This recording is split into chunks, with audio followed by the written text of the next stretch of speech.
D. Yeah, only these people right there. Oh, Hazel is our intern that we're using her computer. Sandy. Ah, shucks. If I mute everybody, they have to unmute themselves. Unmute. You need to check the computer to see if Okay, okay.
walked in late on that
Order.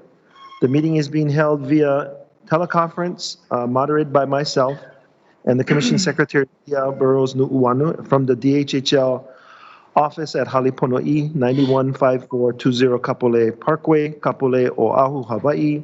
And today's date is Tuesday, July the 21st. The time is 9:46 a.m.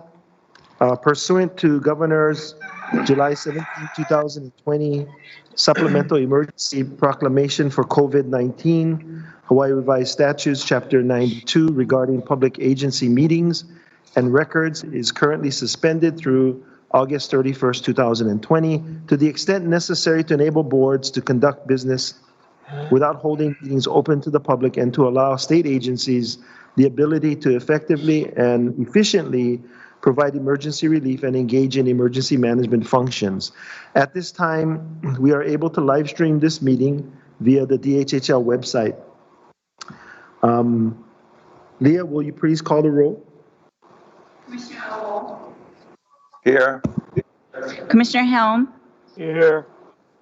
Commissioner Ka'apu, Aye. Commissioner Kalekini, Aye. Commissioner Ka'upu, Here. Commissioner Namu'o,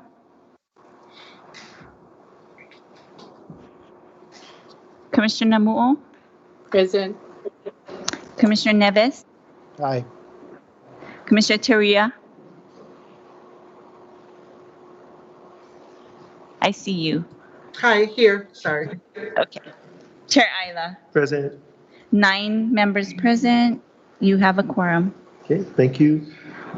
May I have a motion to approve the agenda? So move. Second. Helm Okay. Neves, Hearing no opposition, the motion is carried. May I have a motion to approve the June 12, 2020 Hawaiian Homes Commission Workshop minutes?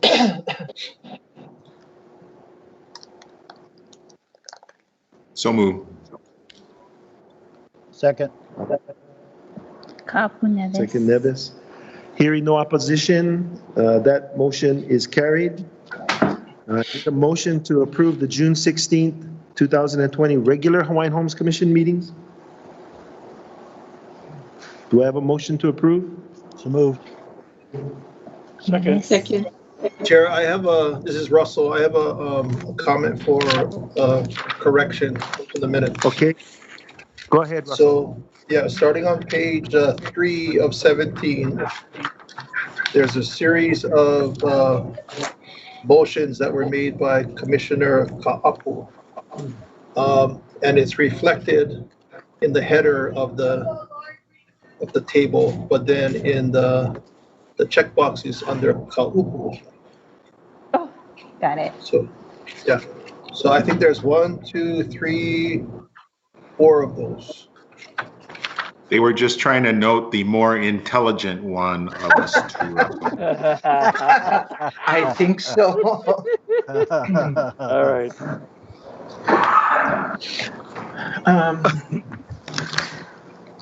Okay, any other changes?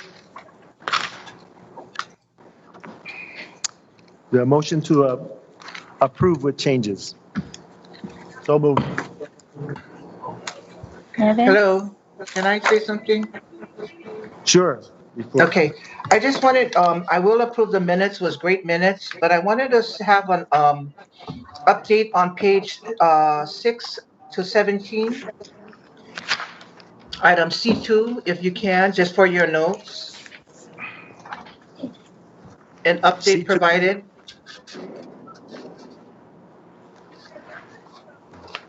Page Okay. 6.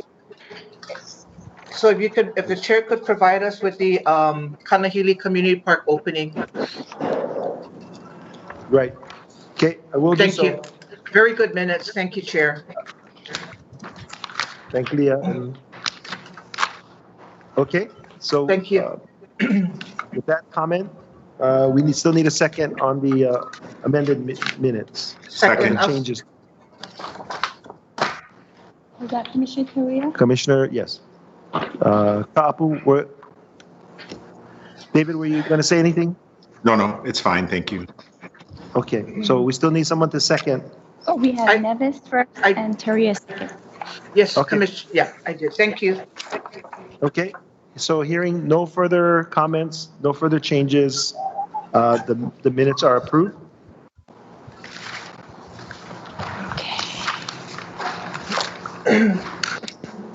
Okay, into the table.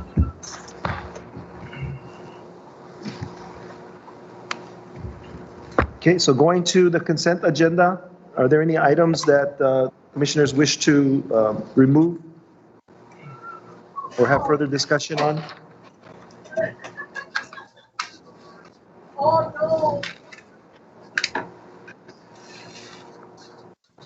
Are there any concerns with anything on the consent agenda? No, sir. Agenda item D2, D3, D4, D5, D6, and D7?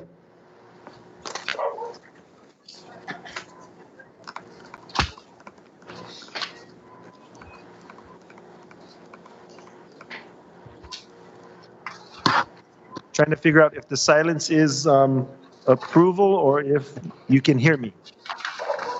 We can hear you. Do you want a comment from each person as to whether you aye or nay? Not at this moment. Just giving commissioners an opportunity to voice their concern if any. If not, if we could have a motion to approve the consent agenda. So moved. Second.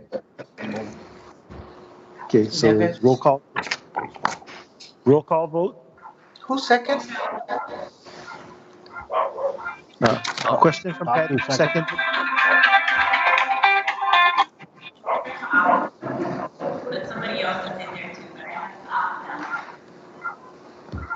Did you get that, Patty? Yes, thank you, Yes, Chair. Okay, all right. Thank you. So roll call vote.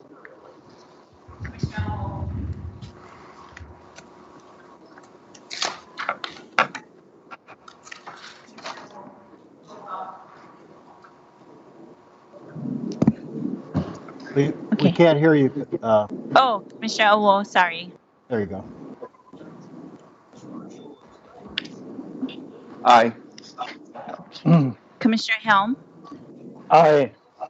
Commissioner Ka'apu, Aye. Commissioner Kalekini, Aye. Commissioner Ka'upu, Aye. Commissioner Namu'o, Aye. Commissioner Nevis, Aye. Commissioner Teria, Aye. Chair Isla. Aye. 9 ayes, motion passes unanimously. Okay, thank you, Juan. Next item up from the regular agenda is item F1. Welcome to the table, Kahana. Aloha, good morning, Commissioners. Kahana Albino, Acting Land Management Administrator. Item number F1, LMD is seeking the approval for an issuance of right of entry permit to Goodfellow Brothers,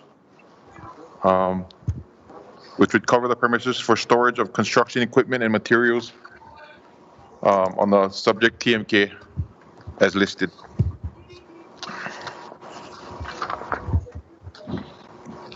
Were you able to hear Kahana?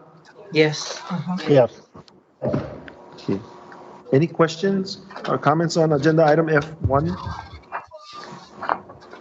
I will point out that we did receive testimony from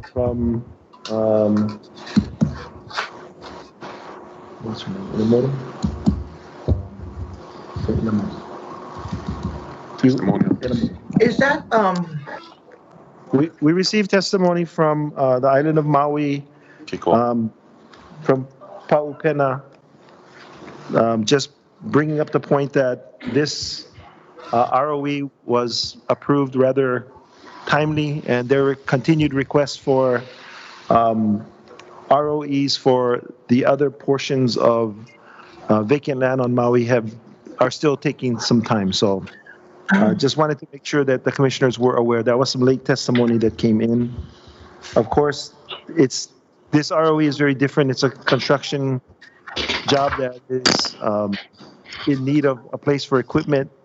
The actual work that's going to go on and be done is actually going to assist with our development of the Bolodrome site. They're putting in new sewer lines. So I just wanted to make the commission aware of the testimony. In addition, the right of entry term will be only for 6 months. Okay? Okay, I have a comment. Okay, go ahead, Randy. Just to add, just mentioned, I was,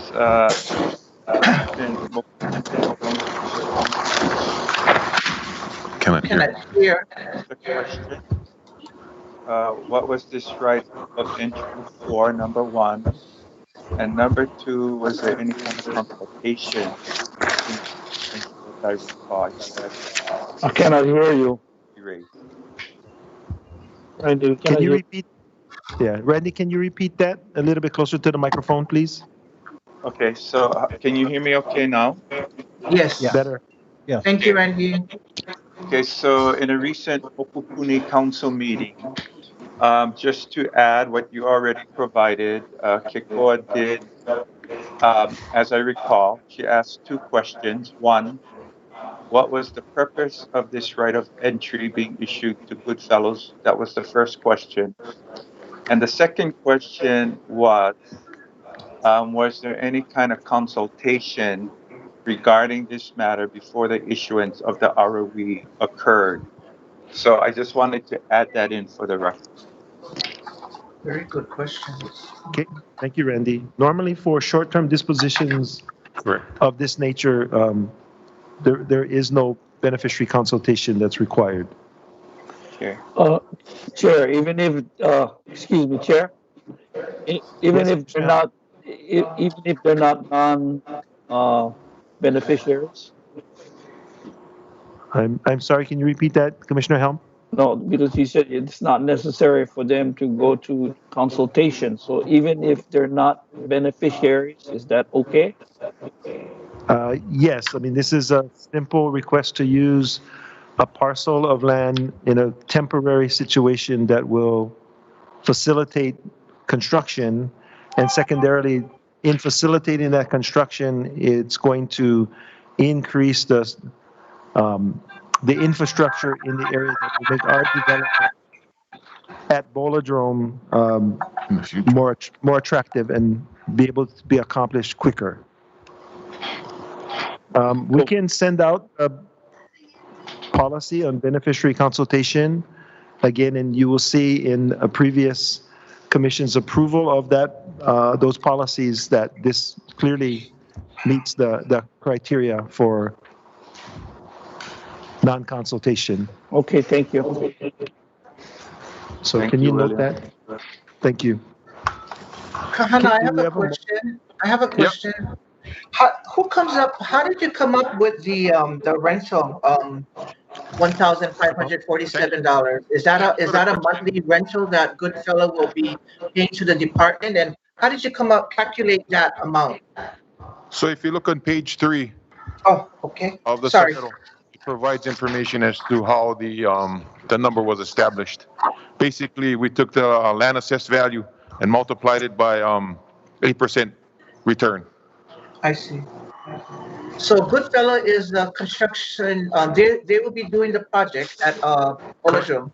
Oh, okay. Yes, they were the party that was awarded that Awarded. contract for the Moilili Sewer Line project. Cool. So it's only 6 months that they need? Correct. They should Okay. be done by ending of December, beginning of January, right around that time. Thank you, Kahana. Yeah. So just to clarify, Patty, Yes. the work that's being contracted is contracted by the city. It's to improve the sewer lines in the area. It's not for construction of our project. Okay. Okay. Correct. Thank you. Okay. Hearing no more comments or concerns, can we get a motion to approve? So moved. Second, Okay. Roll call. Commissioner Awol, Aye. Commissioner Helm, Aye. Commissioner Kaapu, Aye. Commissioner Kalekini, Aye. Commissioner Kaupu, Aye. Commissioner Namuo, Aye. Commissioner Nevis, Aye. Commissioner Teruya, Aye. Chair Ayla. Aye. 9 ayes, motion passes unanimously. Mahalo, Commissioners. Thank you, Kahana. Thank you, With Kahana. the planning office next with the Papakolea Regional Plan update and authorization to disseminate the regional plan update.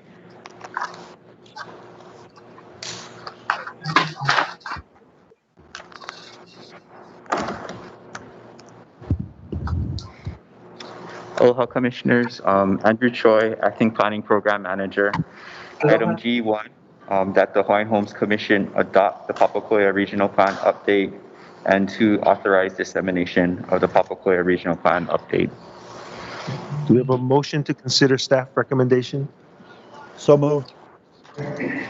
Dennis? Second. Thank you. Proceed, Andrew.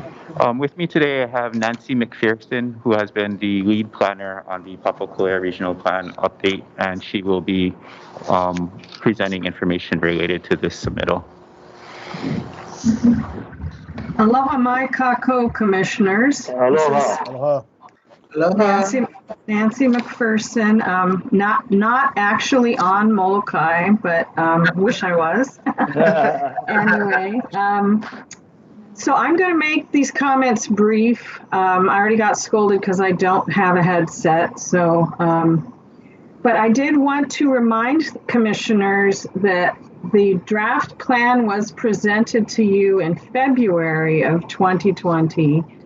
And that's presentation is Exhibit B to this submittal. And I wanted to also say that we accepted beneficiary comments until April 15th of this year. We did outreach at Papakolea Paina in October of 2019, and we extended the voting period for the priority projects by a month. So in response to beneficiary requests, we extended and did additional outreach and provided additional information at several opportunities to beneficiaries. And all of that feedback that we received was incorporated into the plan that you see today, which is Exhibit A. In February, we shared the vision statement and the 6 guiding principles, which are on pages 6 to 7 of the submittal itself. And, you know, each community is unique. There are parts of these regional plans that we've standardized. So they're the same in every regional plan now. But what's very interesting is what makes each community unique. And one of the things that makes this community very unique is their guiding principles, which I think are really, their vision statement and their guiding principles are very beautiful and heartfelt. And the regional history, I just want to mention that we found out some very interesting facts. This region has a tremendous amount of history. It was a pu'uhonua during the time of the overthrow, so people literally headed for the hills. And also, shortly after the overthrow, Queen Liliuokalani planted a resistance garden, Uluhai Malama. So this information's on pages 19 to 20 of the updated regional plan. And plants, this was a place where, because it was illegal for Hawaiian leaders to meet because of the fear by the Republic of a resistance getting organized or a counter-revolution. But the Queen planted plants that were chosen for their spiritual and symbolic meaning that represented loyalty to the Queen and the kingdom. So it was like an underground patriotism garden. And it also provided a place where Hawaiian leaders could legally meet because they were in the garden looking at the plants and talking. Also, what was created was a pohaku eleku, which represented the preference to eating stones, which was also an expression of loyalty to the Queen. So that was a really beautiful set of information that we discovered during this process. I also want to mention that there was strong traditions of lei makers. A lot of the lei makers that were down at the harbor or in downtown lived in Papakolea, and also Hawaiian food preparers. There was a Hawaiian resident of Papakolea who started Holau Market in downtown because Hawaiians couldn't get Hawaiian food products at the market. So it's a very important part of Honolulu history and culture. So I just wanted to kind of mention that. So we felt that there was a lot of good beneficiary participation in this update. We accepted comments until April 15th of this year. And in the submittal, on, let's see, pages 8 to 9, we talk about the priority projects. Now, one interesting thing is that during the beneficiary meetings, we didn't get the message clearly that 2 of the projects are actually supposed to be combined into one project. They're going to be constructed on the 14.5 acre Pu'ovaina parcel. That's the intention. So we did get comments on April 15th from Papakolea Community Development Corporation in a letter. That's Exhibit C, I think. And we did respond to all of those comments by making changes in the document or otherwise explaining the reasoning behind the language in a letter to PCDC. So they have received that letter. And so we just kind of outlined all the comments received in that letter and how they were responded to on pages 10 to 12. And there is a presentation. It's basically just the pages in the regional plan, the executive summary. We could go through the executive summary if you'd like. So I leave it up to the commission, the will of the commission, or I can just respond to questions you may have. It's up to you folks. But we're recommending approval of this regional plan and printing and dissemination and posting. Oh, I also wanted to mention that after every meeting, the materials from the meeting were posted to the DHHL website on that project page. So beneficiaries have had access to that information throughout the process. Thank you, Nancy. Are there any questions for Nancy or Andrew? Yeah, this is Dennis and Kauai. Nancy, was there any strong opposition to either the process or the final plan? No, not that we detected. There are still issues within the community that need addressing. There's issues with abandoned vehicles, abandoned homes. A number of folks in Kalawahine community have issues with the Board of Water Supplies water storage tank project.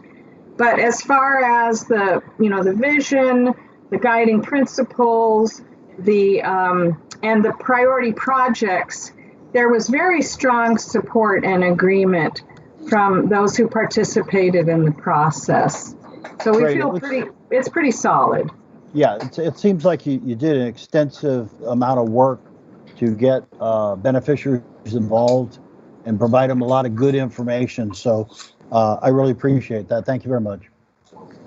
Well, it's always a challenge. People have very busy lives, and it's always a challenge to engage our beneficiaries. But we got the core people. Papakolea has a very strong history of community organizations. The community center is a very, very active place with a lot of programs. They do a lot of community outreach. They do a lot of programs around health, Native Hawaiian health, job training, capacity building, skill building. So their leadership is really, really awesome. And I have very high regard for those folks. And they participated from the very beginning. Good. Thank you. Thank you. Aloha, Nancy. This is Commissioner Namua. Thank you for your plan for Papakolea. Yes, Papakolea is to me, a very close area that I will be continuing to look at. They do have a very participative membership in Hawaiian cultural activities, especially in the Kamehameha Parade and in a lot of Hawaiian Civic Club activities. And the events that you mentioned, those cultural events that you talked about, they are part of what I think a lot of our Hawaiian cultural groups on Oahu try right now to maintain as part of our heritage. So I'm glad that you say that you did not have any opposition to our DHHL regional plan.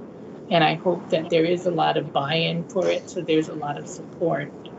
I will be in contact with the leaders so that I can tell them that we do support it. There are a lot of things going on in DHHL, though, that I think people will be watching for, especially the Supreme Court ruling. But I think that there will be a lot of support for the plan. So I'm hoping to touch bases with them to make sure of that. And thank you very much for your work. Mahalo, Commissioner.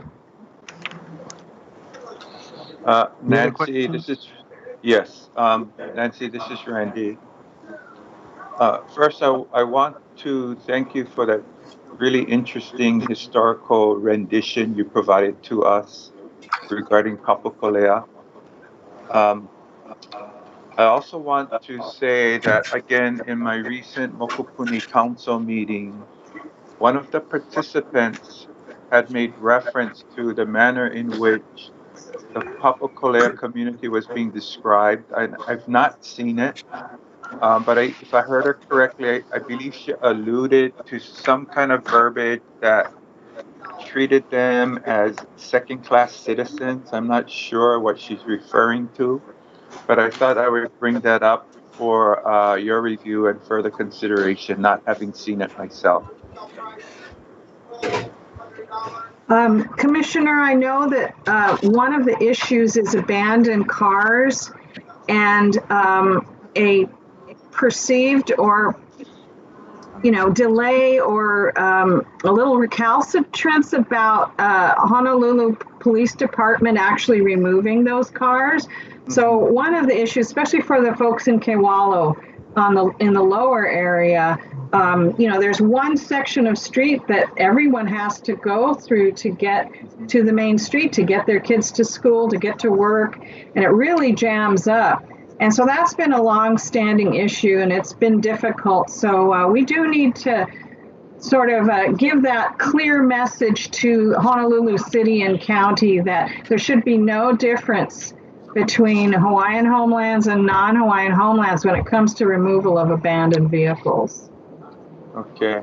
I don't know if that's what it relates to, but, I think what she was referring to was just a specific phrase within our website that, I guess in her opinion, labels Papakolea residents. And I think this is what she says, something about being, I think I heard her say second-class citizens, but I can't recall with accuracy, but that was my takeaway. It was something contained within the verbiage that she wanted the department to take a look at and to have it removed if in fact that is correct. Yeah, if there's some way we could get at the specific location of that information, that would be really helpful. We would Okay. definitely want to remove it. Okay, I will call that person and get back to you. Mahalo, Commissioner. Okay, thank you, Russell. I see you have your hand up. Hi, thanks, Chair. Hello, Nancy. Thank you for the work. I had a question on page 22 of the plans. There's a chart there that is describing total lots and acreage. And there's a figure of 23 for proposed residential TMKs, 5 acres in area. And then below that, there's a paragraph that talks about the Herrera Dairy Site, 20 new homestead residential lots proposed for that 5 acres. Is that what is talked about in the chart? Those 5 acres? Is that what the proposed residential is? Yes, it is. It's the Herrera Dairy Site. We did have 2 versions of the Oahu Island plan at one point, so that may explain a discrepancy in the number of proposed units. So I'll double check that information. But we're also hearing feedback from lessees in the area that that whole area has issues with erosion and unstable soils and slopes. And they're telling us that we did a walkthrough, we did site visits with legislative representatives too at one point. And this had to do with the looking at some of the destabilization of rock walls that are holding up the streets. Also, Land Development Division's sewer line improvement projects and drainage improvements. But they're telling us that cliff is eroding and that it's less and less likely as time goes by that area would be suitable for new homesteads. So if at the point that we get to really seriously looking at doing that as infill, we would have to do a lot of soil studies, slope stability. There'd have to be a lot of geotechnical work done before those lots could be created. That's on page 5 of the plan. There's I'm sorry, it's not page 5, but in the back of the plan, there's a priority project site map, and there's in the legend it identifies proposed homestead residential, and it's kind of a checkerboard pattern. Is that the 5 acre parcel that is marked there? Yes, that's the proposed homestead. When we were doing the Oahu Island plan, the issue is an extreme shortage of land for developing homesteads. So we looked everywhere for places where we could potentially do infill development of residential homesteads. It was really a challenge. But this one, unfortunately, is a significant slope. It sounds like it's on the side of the hill. Well, there is a flat area, so we actually reduced the acreage. At one point, it was originally 10 acres, and we reduced it to 5 because we looked at it again, and from feedback from lessees in the area, that was the area with the least amount of slope. Okay. So that was probably the area where the dairy actually was located. So with regard to going forward on this kind of infill project, where is that? Where are we in the process? Or are we kind of at a standstill right now?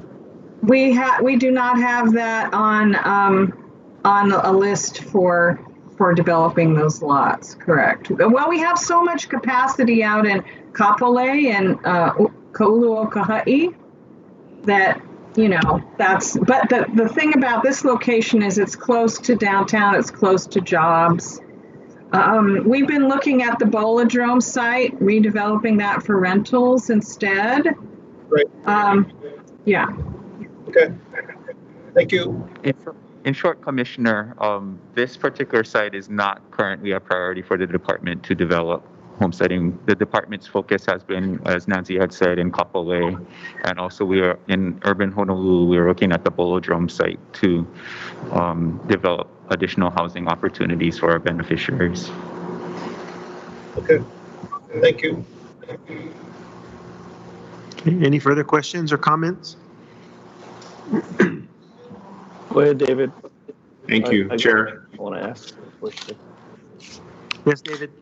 Yeah, thank you, Nancy. So looking at the priority projects, which of these projects are going to be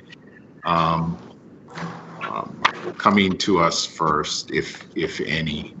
So of these priority projects, what is the kind of the time frame that we're looking at? Because I noticed they all need funding. Basically, so is there an order that we're going to be approaching this, or the community is going to be approaching this? Well, that has a lot to do with the community. I would say that the low-hanging fruit right now is probably the traffic safety program. And after that, most likely the Pu'ovaina site. There's already been, it's been ongoing for quite a while. There was a draft environmental assessment being prepared it never got to the publication stage. And there was master planning done, but all that sort of needs to be reinvigorated. And I know that PCDC is working on getting funding. They have some funding for some initial activities. So as we have started doing with our, process for allowing community groups to go on to unencumbered lands, we have asked them to go ahead and, reinitiate that process, do their due diligence, we'll bring that to the commission when it's ready so that they can get a right of entry. And they want to do a fence, they want to fence it, they want to do native plants. So planning office is working with land management division to get all of that going. There's only so much they can do without an environmental assessment, though. They have to, satisfy Chapter 343. So what we've basically told them is do as much as you can of activities that we can exempt from needing to prepare an EA. And once you have adequate funding to, update and complete the EA, then the bigger project can move forward. But they do want to do cultural programs and educational things with the keiki, and as soon as that's possible. Thank you.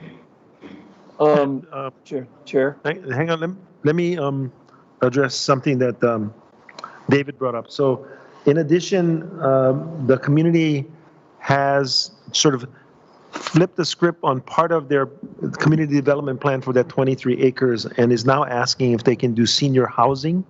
So we have to complete some additional review in terms of what the impact of the senior housing would have on the original request for a land disposition, because it was originally, I think it's zoned community at this point. And so is it special district also? It's a special district. Okay, so special district. So within the confines of special district, we have to sort of come to a conclusion on whether senior housing can fit into that description, or we have to come back and ask the commission to adjust the zoning to account for that. Once we do that, then I think we can move forward with a land disposition that would allow them to complete the EA, and maybe it can be a land disposition that upon completion of the EA, rolls into a general lease, and then they can start fundraising for their development?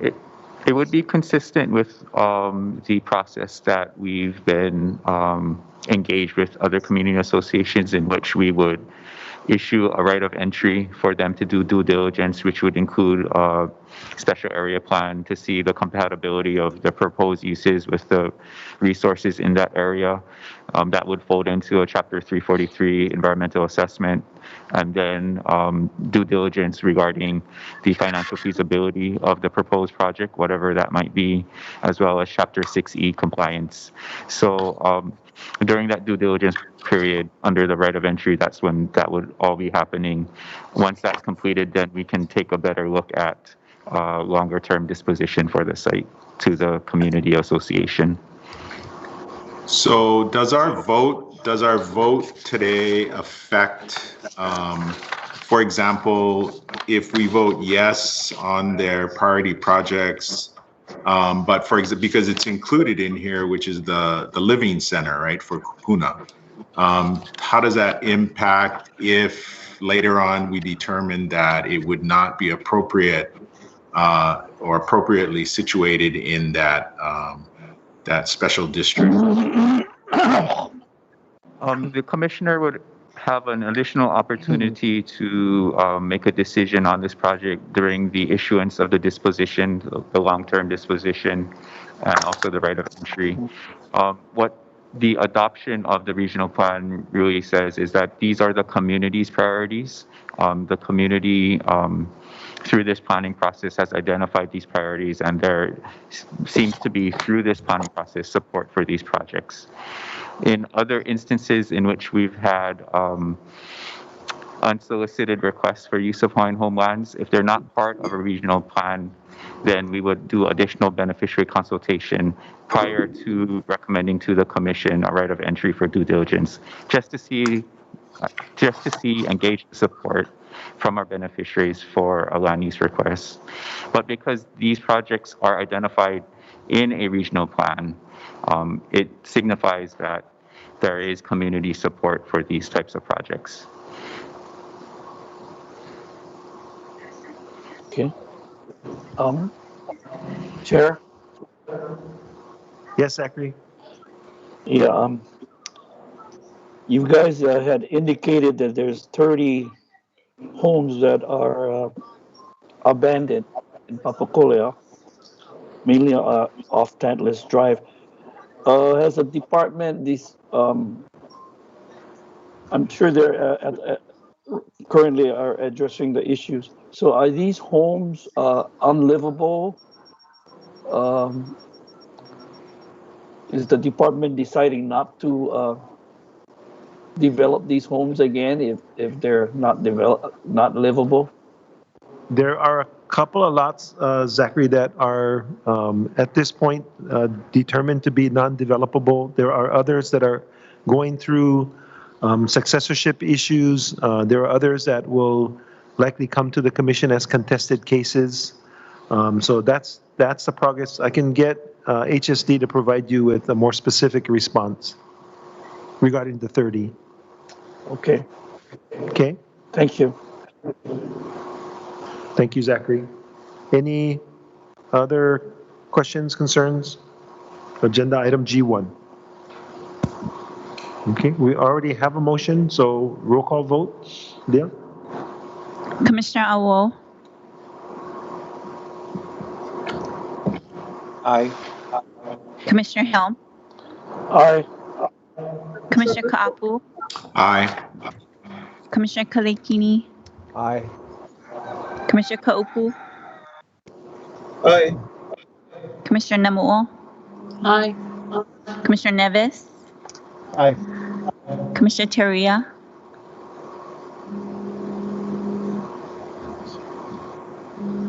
Aye. Chair Ayla. Aye. Okay, thank you. 9 ayes, motion carried unanimously. Okay, thank you. Agenda item G2. Mahalo, commissioners. Thank you, Nancy. Aloha. Thank you. Thank you, Dan. Aloha, Commissioners. Item G2, that the Hawaiian Homes Commission issue a finding of no significant impact declaration based on the final environmental assessment for the DHHL Pu'uopai Kuleana Homestead Settlement Plan, District of Waimea, Hawaii, TMK 412002023 portion. Thank you, Andrew. Do I have a motion to consider staff recommendation? So moved. Nevis, Second, Teria. Okay, thank you. Andrew? Commissioners, we presented this environmental assessment as a draft in April. At the time, we didn't really have PowerPoint capability, but we do have a PowerPoint for you today just to familiarize yourself with the location.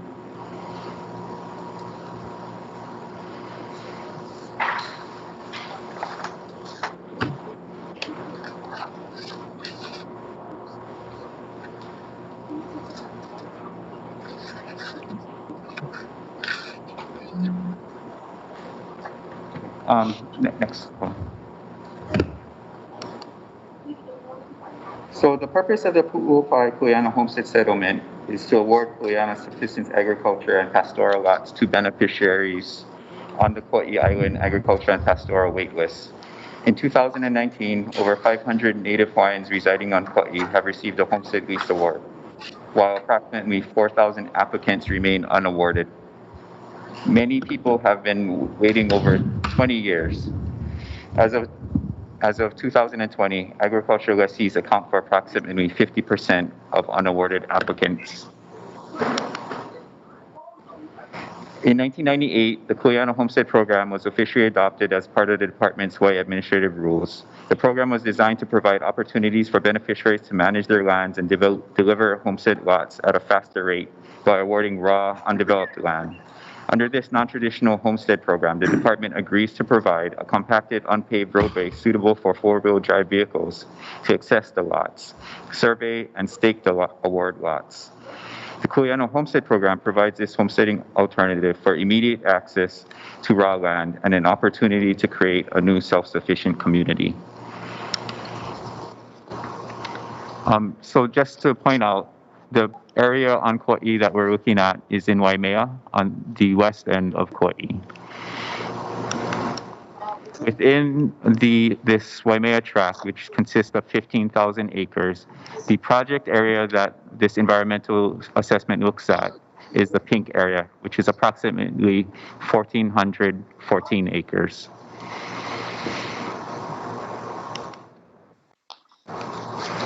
As part of the beneficiary consultation associated with this Kuleana settlement plan and environmental assessment, the department went through a series of consultation meetings dating back to 2017. And the last meeting that was held was in February 6th of this year. In fact, it was the last community meeting we had before the pandemic.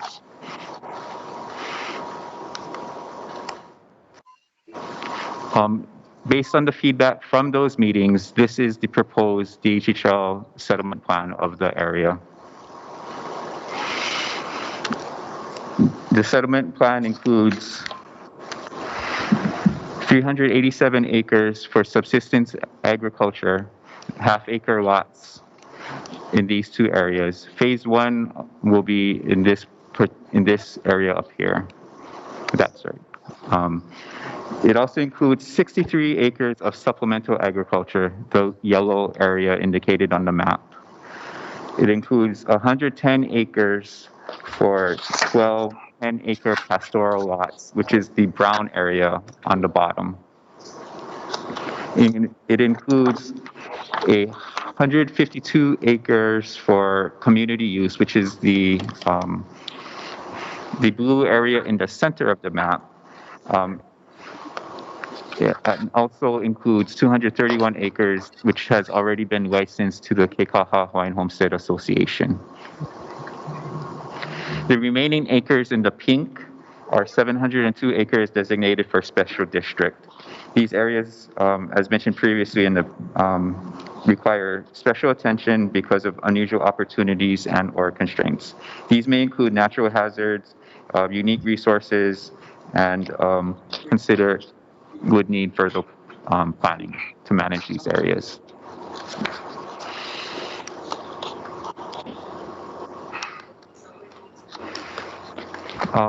So this is the proposed lot scheme for the settlement area. As I mentioned, phase one would be in this area. You will notice that the lots consist of half-acre lots surrounding the proposed planned roads. In the middle of these lots would be communal areas that we'll go over in more detail in the presentation. So during the outreach, beneficiaries voiced a preference for both individual private lots, but also a preference for to have more communal shared spaces with one another. So this is kind of the department's attempt at trying to incorporate that mana'o into the lot layout with a combination of single lots where they have their own place to reside and farm, but also more communal areas where they can come together and manage collectively. And Commissioner Neves, I think during the last presentation you had asked if about the access road that Harold Vendina had recommended to us. So that is reflected in the New Valley Road access, which is the primary access road, which is the one at the bottom towards the legend. So that's reflected in the plan right here.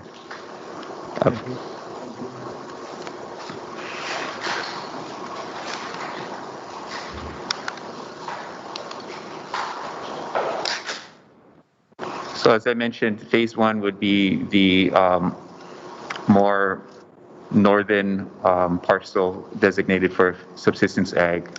Phase two would be the bottom parcel. Yes. Okay. As I mentioned in April when we presented the draft environmental assessment, we did go over the physical characteristics of the planning site. The natural resources in the area have long been dominated by sugar cultivation and which has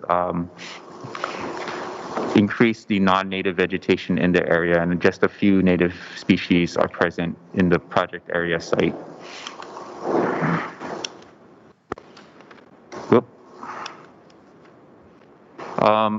Archaeological reconnaissance and literature review was done.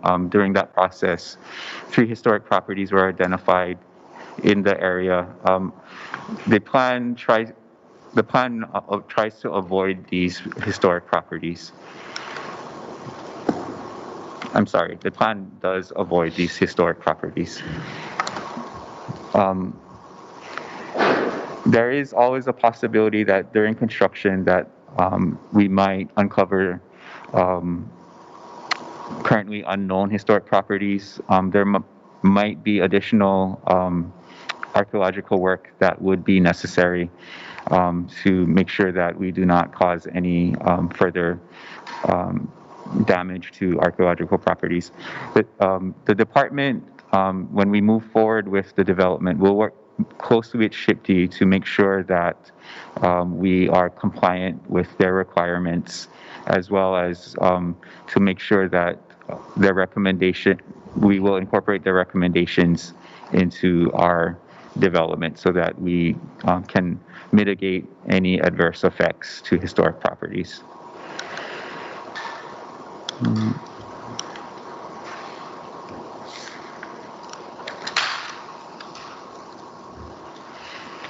The environmental assessment also looked at hydrology and drainage. Minor grading and installation of road culverts will be required to mitigate the erosion currently exhibited at the site. Irrigation and runoff cutoff ditches along fields, lots, and roadways will also be required. Individual lessees will be responsible for constructing drainage improvements on their specific lots, as they will be receiving the land in its current status. Generally, the flow of water flows from Mocha to Makai in a westerly approach.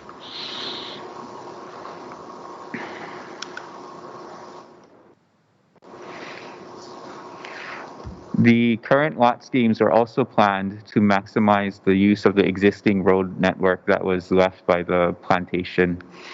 This is to minimize any new roads that the department would have to construct. The department currently plans to develop unpaved gravel roads that the future Kuleana lessees would have to maintain in the future.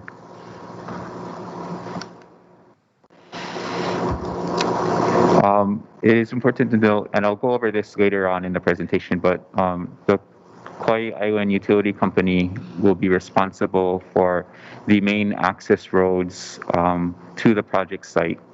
This includes the New Valley Road, which is at the bottom of the graphic, and also the main access road from the Koke'e Road, which is on the northern side of the project site.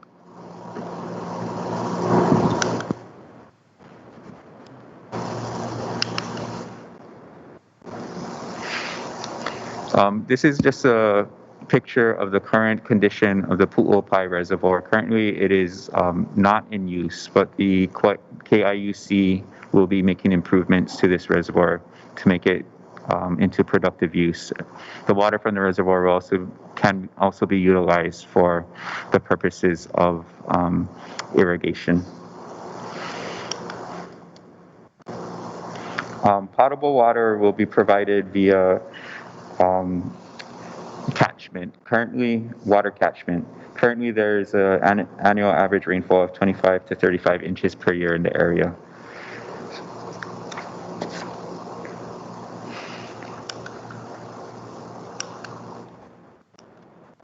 This is a quick schematic diagram of the non-potable water system improvements that will be made in the project area, most of which will be made by KIUC. So KIUC will be using the existing Koke'e ditch system. Water will be diverted from these streams. It would enter into Pu'ulua Reservoir and then be piped down to the Pu'umoi Divide. At this juncture, water gets sent into two directions. One direction to Hawaiian homelands and then the other to ADC lands. KIUC will be making improvements to the existing ditch system. They'll be putting in new underground pipes, which will minimize water loss from evaporation. They will be making improvements to the Pu'uopai Reservoir, as I previously mentioned. They will be making improvements to the transmission between Pu'uopai and Mana. So there is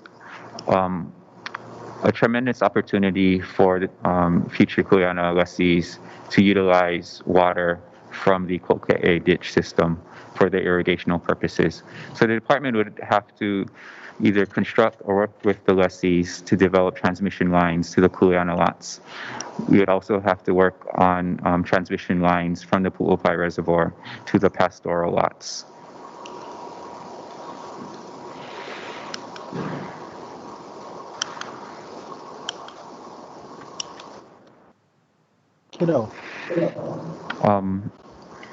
Wastewater will be handled by individual waste systems on each individual lessee's lot. The other alternative would be that the community could create a cooperative wastewater treatment organization, which could site the cooperative wastewater treatment in the center of their Kuleana lots. So it's an option that was voiced during beneficiary consultation. So it's something that for the new lessees to decide on whether or not they want to do something more communal or just handle wastewater on an individual basis.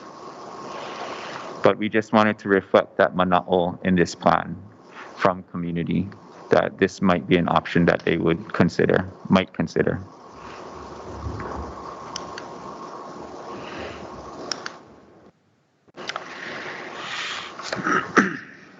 As part of the draft environmental assessment, we published it at the Office of Environmental Quality Control. There's a 30-day comment period, which was from May 23rd to June 22nd. We received substantive comments from the state agencies and county agencies listed below.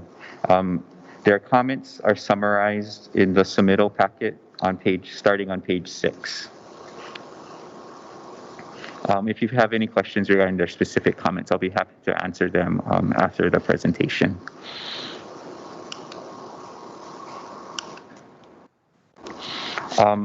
In summary, none of the comments cited any concerns for significant impact.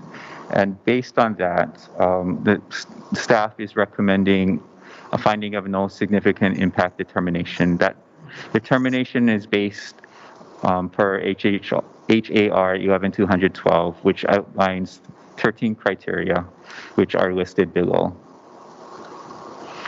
A more full discussion of the 13 criteria is included in your information packet.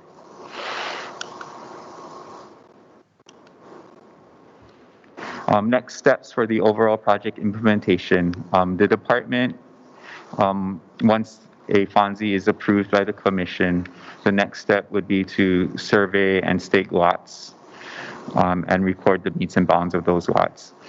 But the other thing that needs to happen before actual settlement occurs is the improvements that were agreed upon by KIUC in their license agreement with the department and the water agreement that they have with the Commission on Water Resource Management. So their improvements can be categorized in two basic categories. One is improvements for the road, as I mentioned before, and then improvements to the existing irrigation water system. This map just kind of summarizes or illustrates the overall water system. So KIUC, again, would be responsible for making improvements to 3 reservoirs on the existing Kekaha irrigation system. Koke'e irrigation system. One would be the Pu'ulua Reservoir, which is up Moka off of Hawaiian homelands. The second reservoir they would be making improvements to would be the Pu'uopai Reservoir, which is on Hawaiian homelands. And the third one would be the improvements to the Mana Reservoir, which is also off of Hawaiian homelands and is most Makai. KIUC would also be making improvements to the transmission lines along the irrigation system, and they would also be making improvements at the Pu'umoi Divide, the location where water gets sent into 2 directions.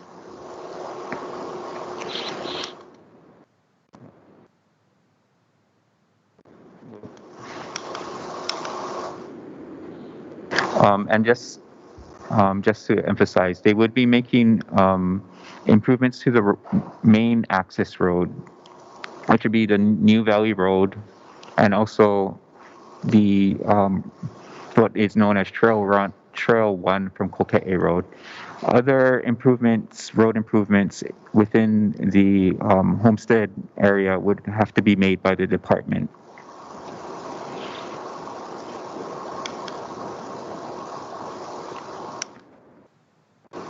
So again, once KIUC makes those improvements, we can move closer to awards and license agreements, and ultimately settlement. Okay, thank you, commissioners. Questions for Andrew? This is Andrew, this is Dennis. What is the timeline for KIUC? The department met with KIUC in June. They still reported to us that their design was at 60%.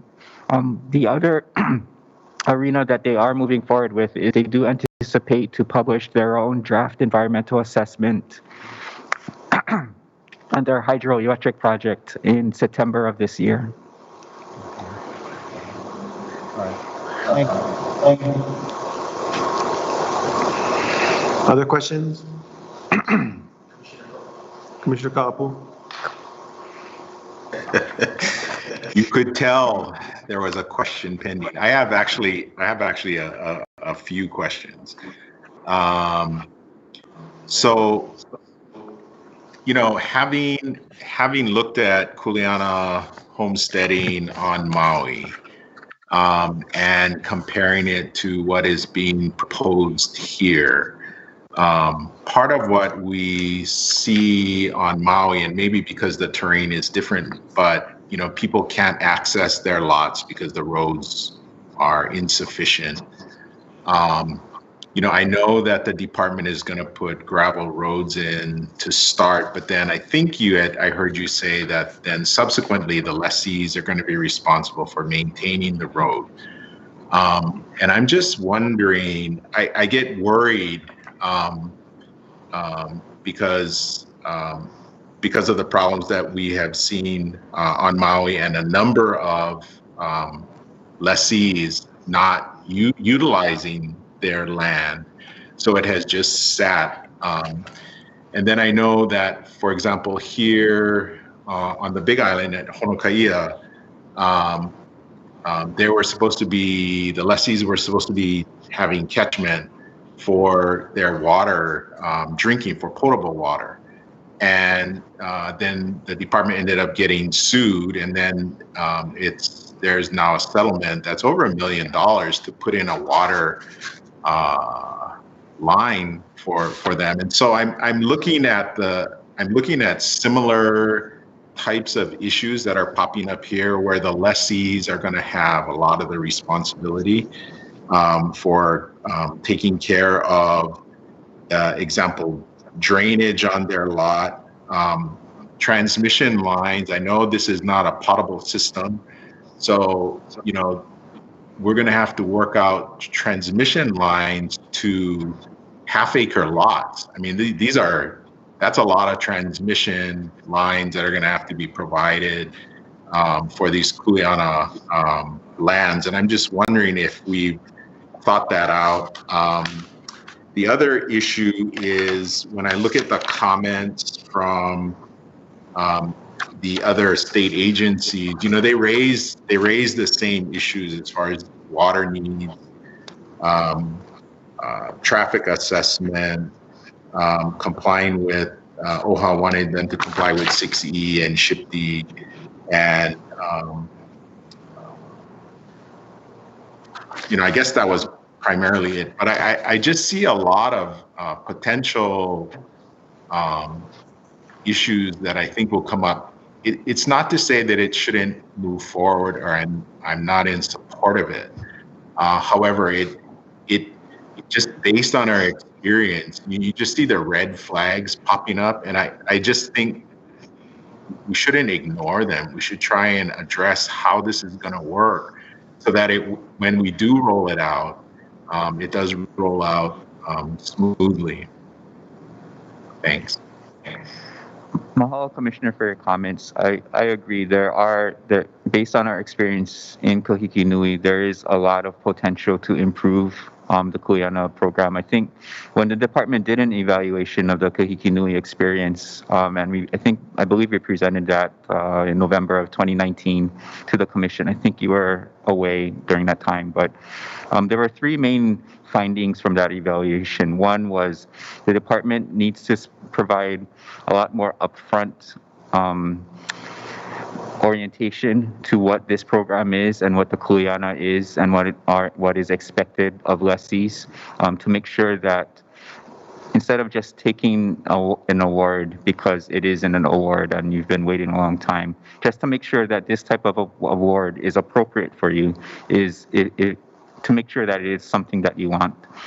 The second finding from the evaluation was that a lot of times when lessees wanted to move on, they had a hard time financing their improvements on their lot because we could not provide individual TMK for them. So that created a lot of barriers with financial institutions and insurance companies. So it's one of the things that we need to policy-wise work out with the counties on how we could get individual TMK lots without developing to a full county standard. full county standards. And then the third thing we found in the Kuleana evaluation, the Kahiki Nui evaluation, was that the Kuleana of maintaining the common areas like the roads or the other open spaces that the community would have responsibility over, it would be a lot easier if they had a larger population that settled the area. I think this administration has taken the steps to try to enforce the leases, the lease conditions outlined in it. Subsequent administrations have not really enforced the provisions of the lease, which has made the settlement of Kahiki Nui has made the non-settlement of Kahiki Nui longer than it should have been. So based on the lessons learned from Kahiki Nui, we do want to build upon those lessons and to make sure that this experience is better.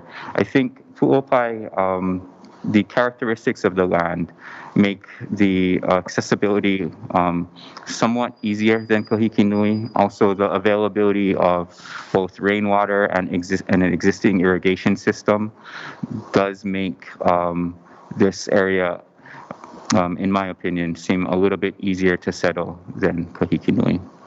Yeah, and maybe I agree with you. I think maybe before we roll it out in onesies and twosies or whatever, maybe we should have the economies of scale because, the first guys that go out there, for example, on wastewater, they're going to have to do an individual wastewater and they're going to have to invest in that. And then if the next 10 guys come and say, oh, we want a community wastewater, then the first few people that went on will have already invested in their own system. And so I'm just hoping that we can, kind of use or take a look at the history that we've experienced so that we don't make the same mistake. So if you have, maybe you say we're not going to roll it out until we have 25 families that are going to go, because then they can have those conversations about, what they need, how they're going to utilize the community space.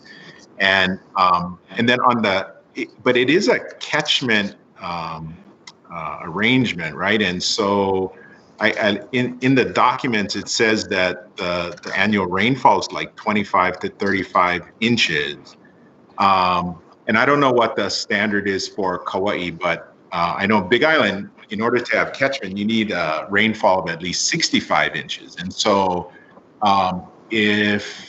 unless we're expecting that the lessees are going to be utilizing the non-potable water, which we really don't want to do.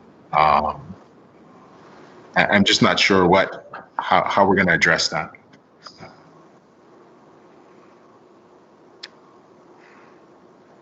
I think the document also recommends potentially perhaps doing disinfection treatment on an individual basis, but that would require DOH review and scrutiny. The other option would be to haul water in on an individual basis. And I know building not to county standards, there is a lot of potential, especially for individuals who aren't used to that type of lifestyle. A lot of roadblocks that could occur. And I just wanted to reemphasize one of the reasons why the department has looked at Kuleana homesteading, in particular for this area, is that we did do a cost estimate of what it would cost to build to county standards. That cost estimate, rough order of magnitude, would be about $94 million if we were to build to county standards. Comparatively, if we were to do Kuleana homestead lots, it would be about a third of that cost at full build out. So it is at the commission's discretion to allocate additional resources to homestead development. Maybe the solution is not completely off-grid. Maybe there are some improvements that the department could entertain should there be funding to provide some infrastructure. But in an effort to accelerate awards to those on the wait list, this is one of the alternatives that the department has developed. Yeah, and I understand, and I'm supportive. I just think that we should move wisely so that we don't repeat the mistakes that we've made before. Thanks. Okay, thank you, David. Russell, you had a hand up earlier. I had a lot of the same questions that David asked. So I can wait to see how that discussion unfolds. But on that flow chart that you shared, the orange boxes with the arrows, what's your estimation of the entire, from start to finish on that chart? We talking like 3 years, 5 years, 10 years? What's the time? What's the overall time frame? Thank you for that question, Commissioner.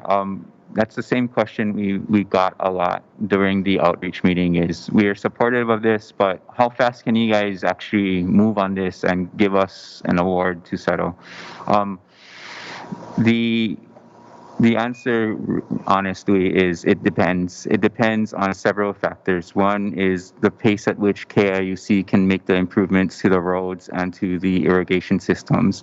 It also depends on the ability of the department to obtain funding to do road improvements. As I mentioned, KIUC will be making road improvements for the main access ways, but there will also be a need to develop the roads internally within the homestead settlement. So those are two of the bigger cost items that is dependent on funding, which will affect the timing of the settlement.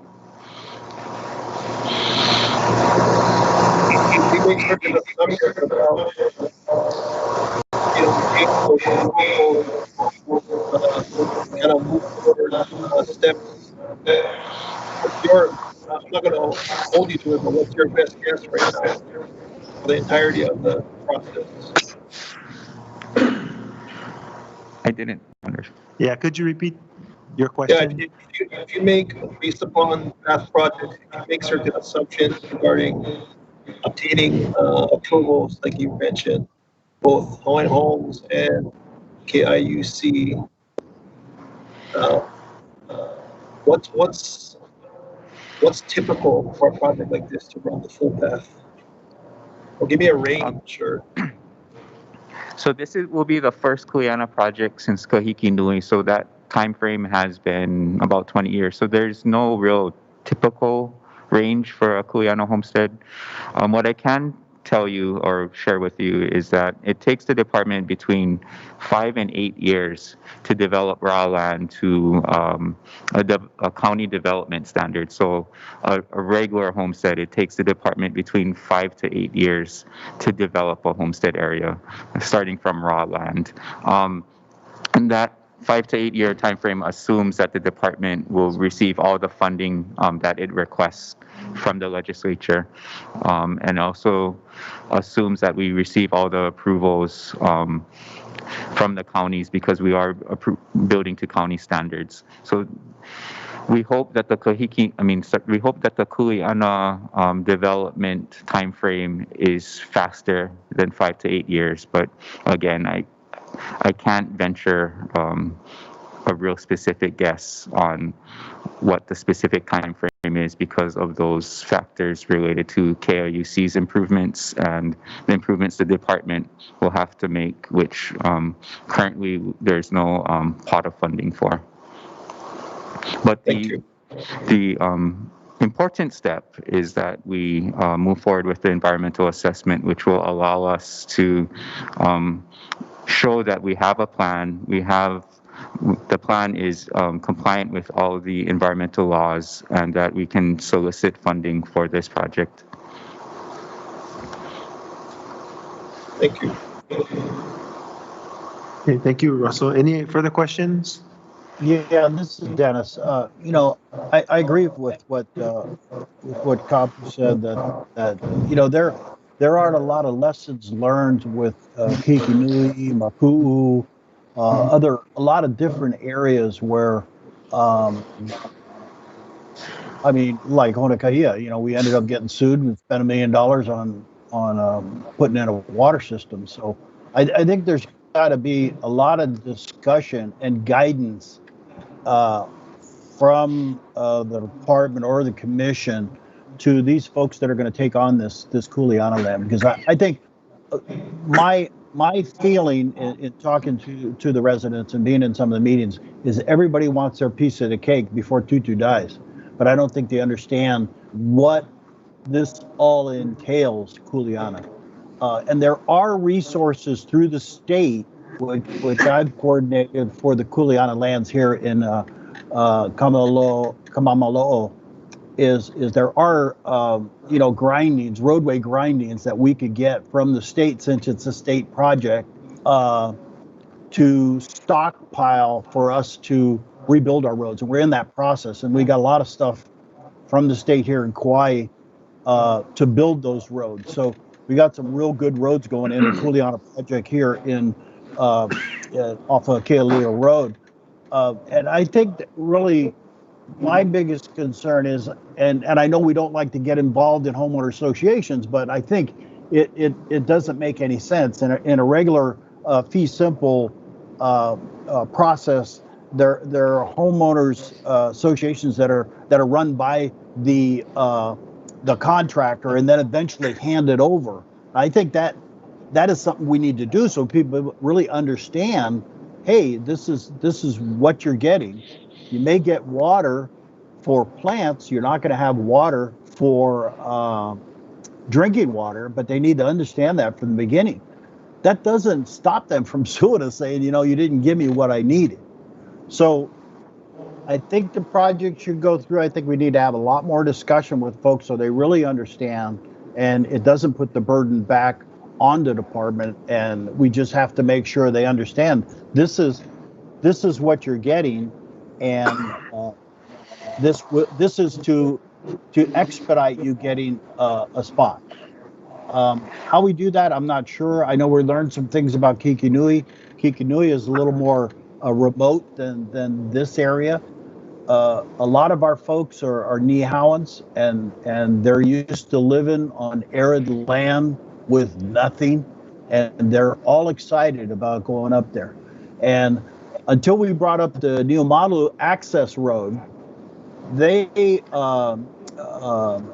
one of the Homestead Association's Vendina, he took folks up there in dead winter on a 4-wheel drive, 3-hour drive through the mud to get there.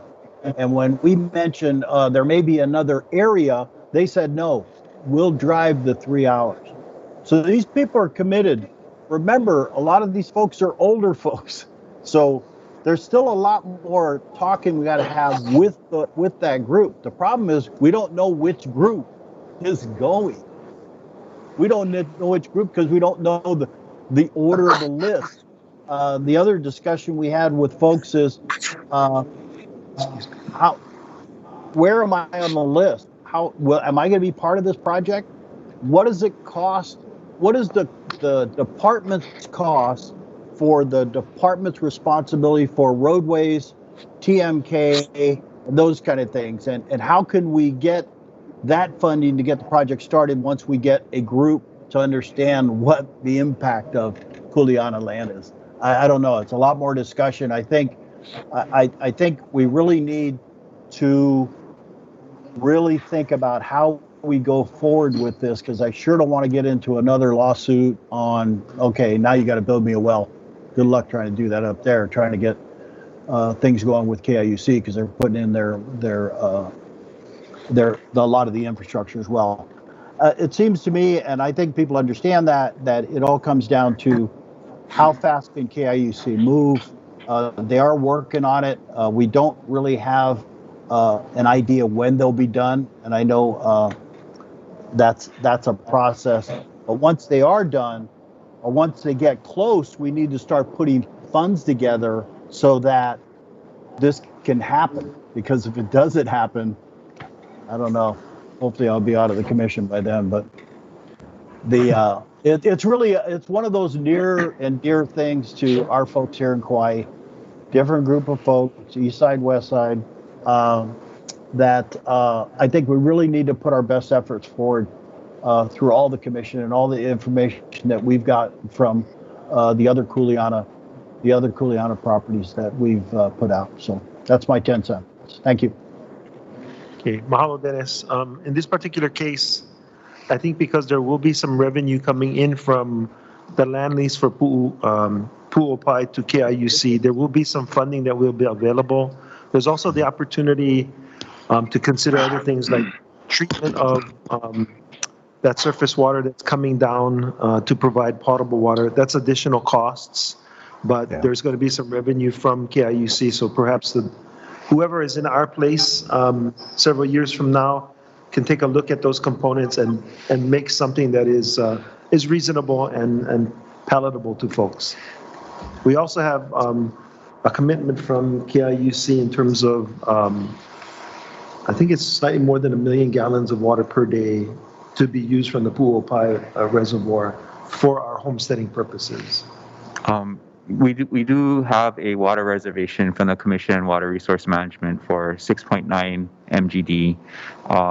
This plan estimates that at full build out, it would utilize about 5.3 of that 6.9 MGD at full build out. And so there is opportunity. I mean, the biggest positive for Pu'uopai is the close proximity to water resources, and also because through previous efforts, the department has secured reservation for those water resources.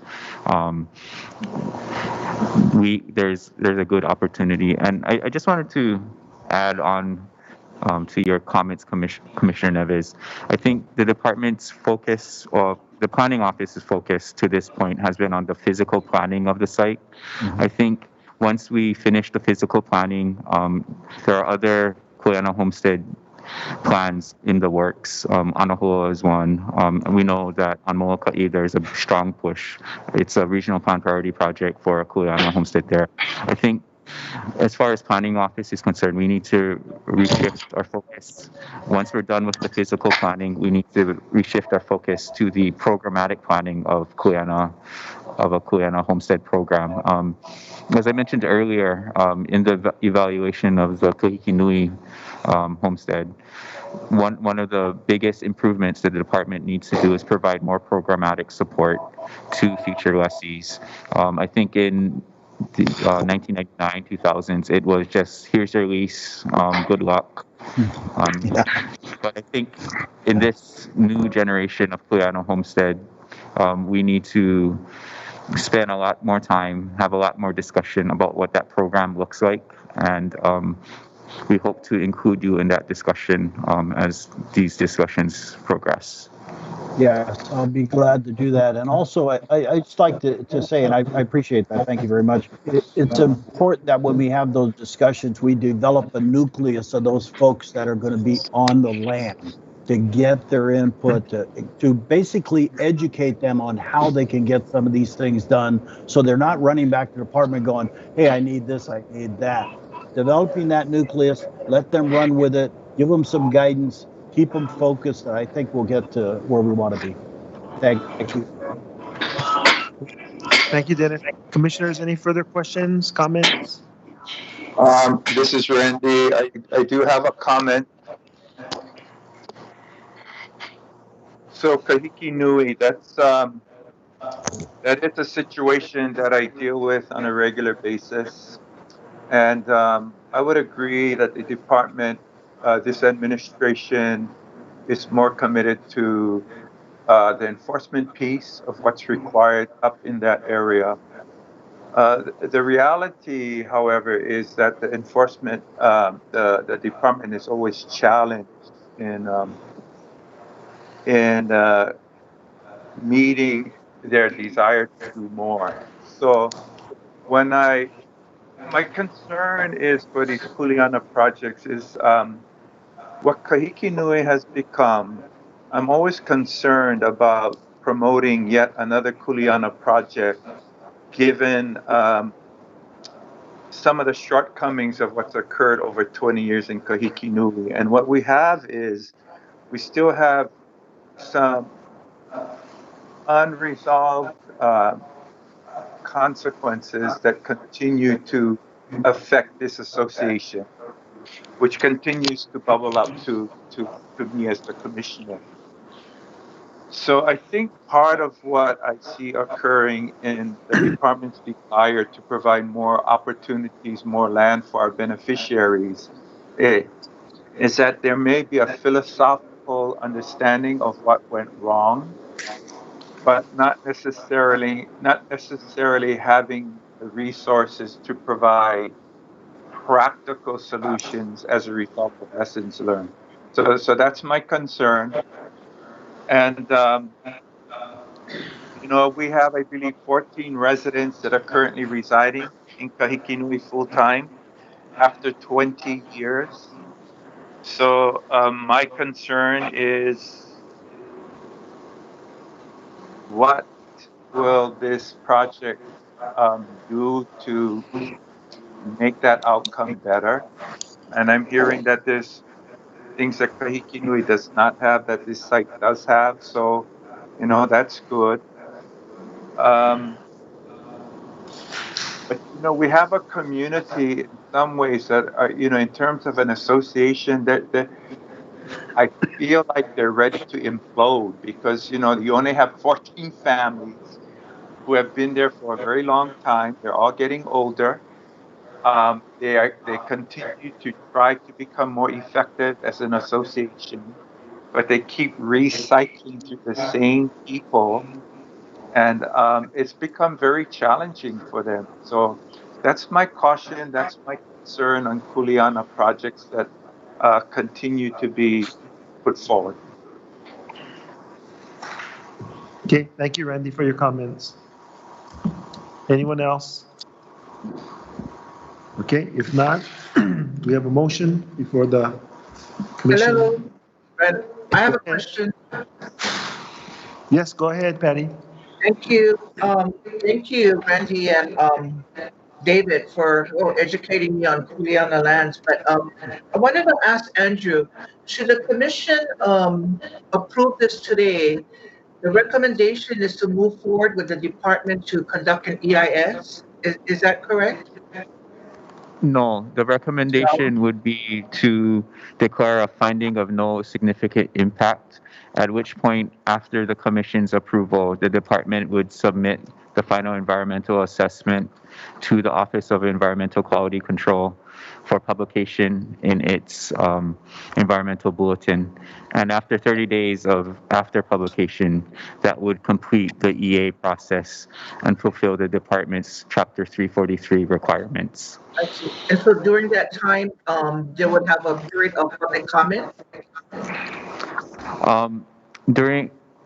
Once the final environmental assessment is published in the OEQC bulletin, members of the public are allowed to challenge the finding of no significant impact. And they could challenge it via in the court. And should the court side with the litigants, the department would have to do EIS. Okay. All right. Thank you. Thank you, Mr. Chair. Okay, thank you. Leah, roll call. Roll call. Commissioner Awol. Aye. Commissioner Helm. Aye. Aye. Commissioner Kaapu. Aye. Commissioner Kalekini. Aye. Commissioner Kaupu. Aye. Commissioner Namu'o. Aye. Commissioner Nevis. Aye. Commissioner Teruya. Aye. Chair Ayla. Aye. 9 ayes, motion passes unanimously. Okay, Andrew, before you start, Take a break. Take a, Can we take a break? go. Yes. Yeah, Commission, what we'll do is we'll recess for about 10 minutes, take a quick break, okay? Okay. Thank you. Thank you. 11:21. So we need to find out.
Yeah, we still in recess. Yeah. Okay, not yet.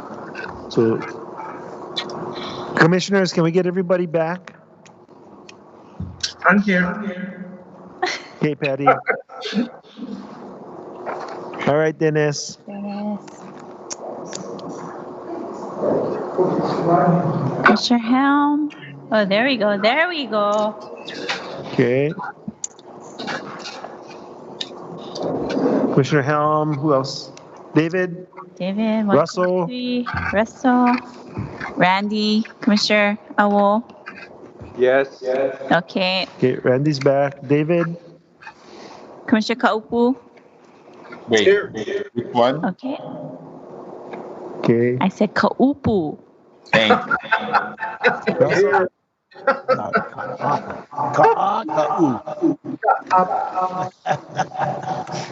okay, and then Pauline.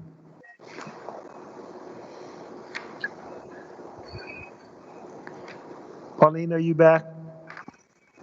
Yep, there she is. Okay, thank you. So, coming out of recess, and I'd like to entertain a motion to go into executive session. So moved. Nevis. Second. Kaupu. Kaupu. Kaapu. Oh, Okay. Is there anyone opposed to going in executive session? If not, then motion carries. So Okay, I give have- us a few minutes here. Okay, we're gonna start booting everyone. hold on a second. Okay. can I take this moment to comment on Joby's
Ready. Good, good. Commissioner Helm, you look especially relaxed, sitting back in that recliner.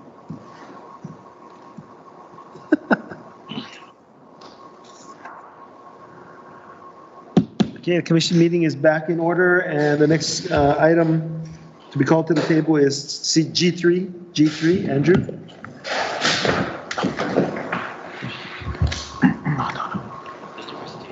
No. Oahu Commissioners, item G3, that the Hawaiian Homes Commission approve an amendment to the Kauai Island Plan 2004 to apply subsistence agriculture, supplemental agriculture, pastoral homestead, community use, and special district land use designations to Pu'uopai, Waimea, Kauai, TMK 412-002-023, a portion thereof.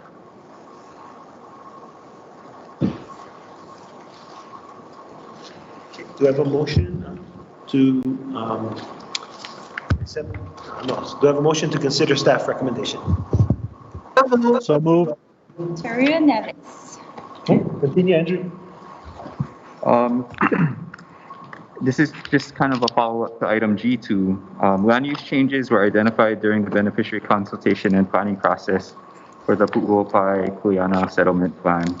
As such, a revision of the existing land uses identified in the Kauai Island Plan is required. In your submittal packet, Commissioners, on page 3 of item G3 is a summary of the revisions that we are recommending. In the 2004 Kauai Island Plan, residential homesteading was recommended, and also general agriculture was recommended.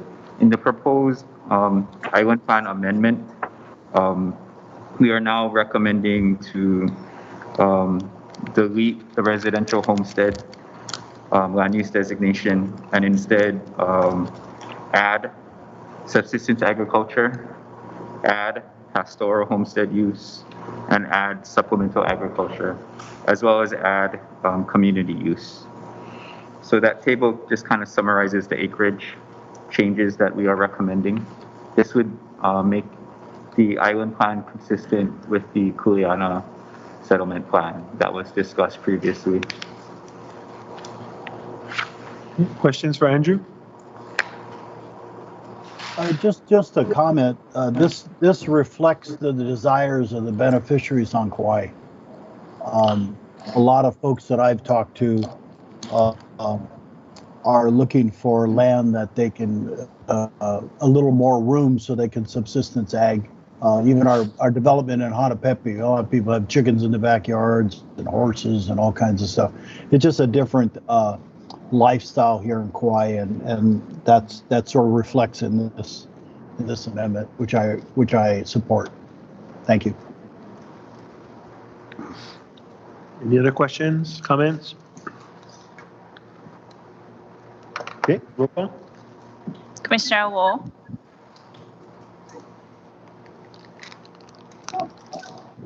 Aye. Commissioner Helm, Aye. Commissioner Ka'apu, Aye. Commissioner Kalekini, Aye. Commissioner Ka'upu, Aye. Commissioner Namu'o, Aye. Commissioner Nevis, Double I. Commissioner Teruya,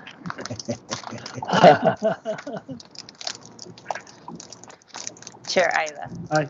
9 ayes, motion passes unanimous. Okay, thank you very much. We're going to take agenda item G5 out of order next. G5. Commissioners, item G5 for information only. As a follow-up to the discussion at last month's commission meeting, Planning Office is providing a workshop with regards to homesteads with declarations of covenants, conditions, and restrictions. With me today, I have Gigi Kairal, who is our quote-unquote expert on BCC in our communities.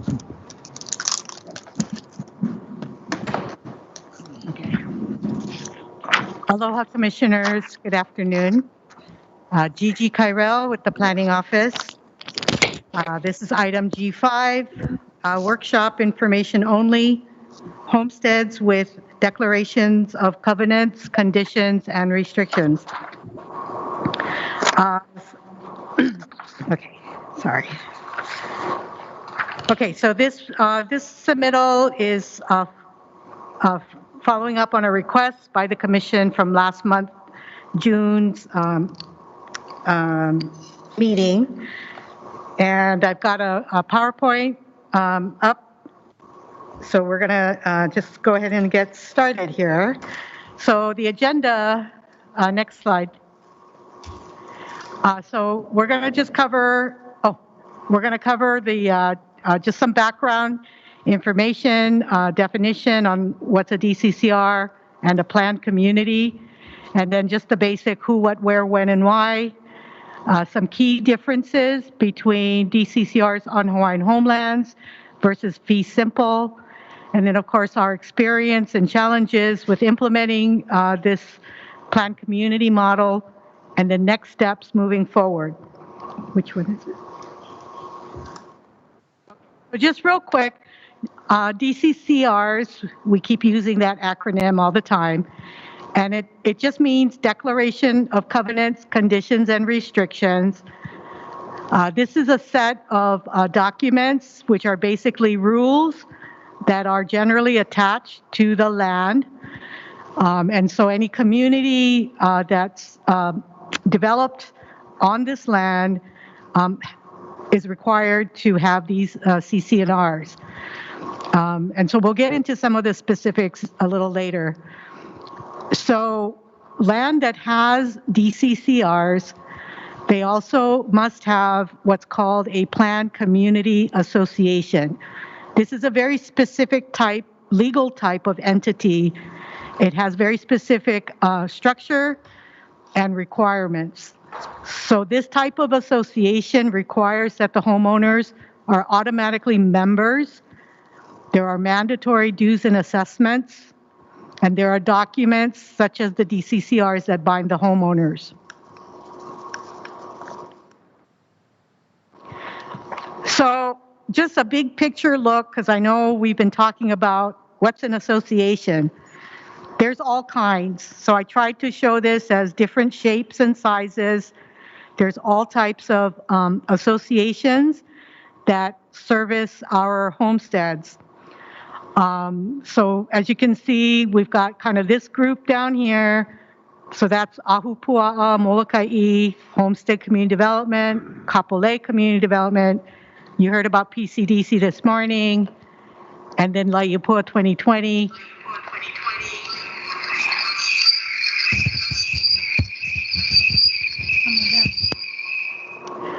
Then we have the Paupena CDC.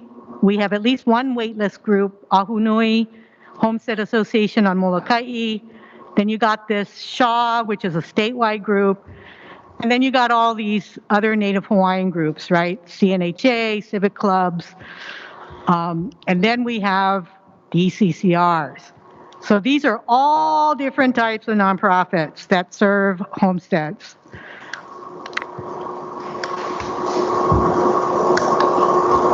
Okay, our clicker isn't working here.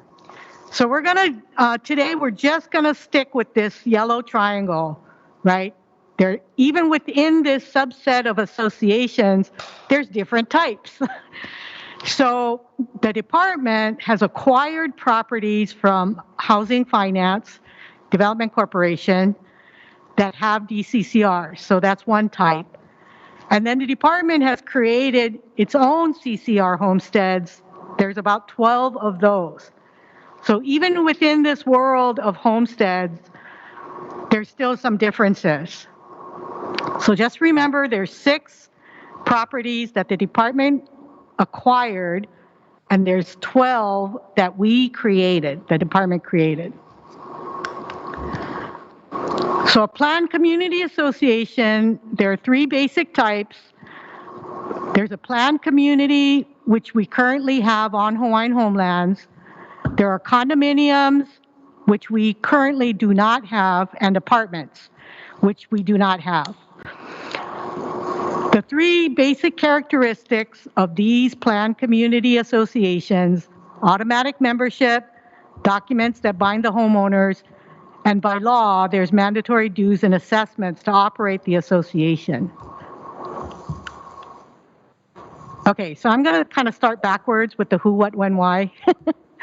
Hi, Gigi, it's Russell. Are we supposed to be seeing the screen or because I see you as you click through, I'm not seeing the screen. Oh, they're not seeing the screen. You're not seeing the slides?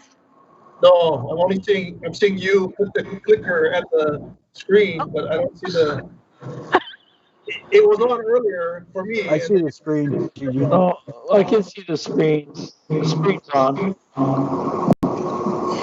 Okay, hold on. Russell, can you see it now? No, I see it. Thank you. Okay.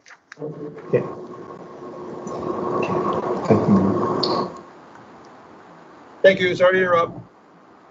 Back up. Okay. Okay, so you see the who, what, when, why?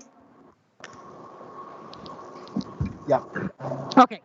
Yes. Okay, so starting from the why.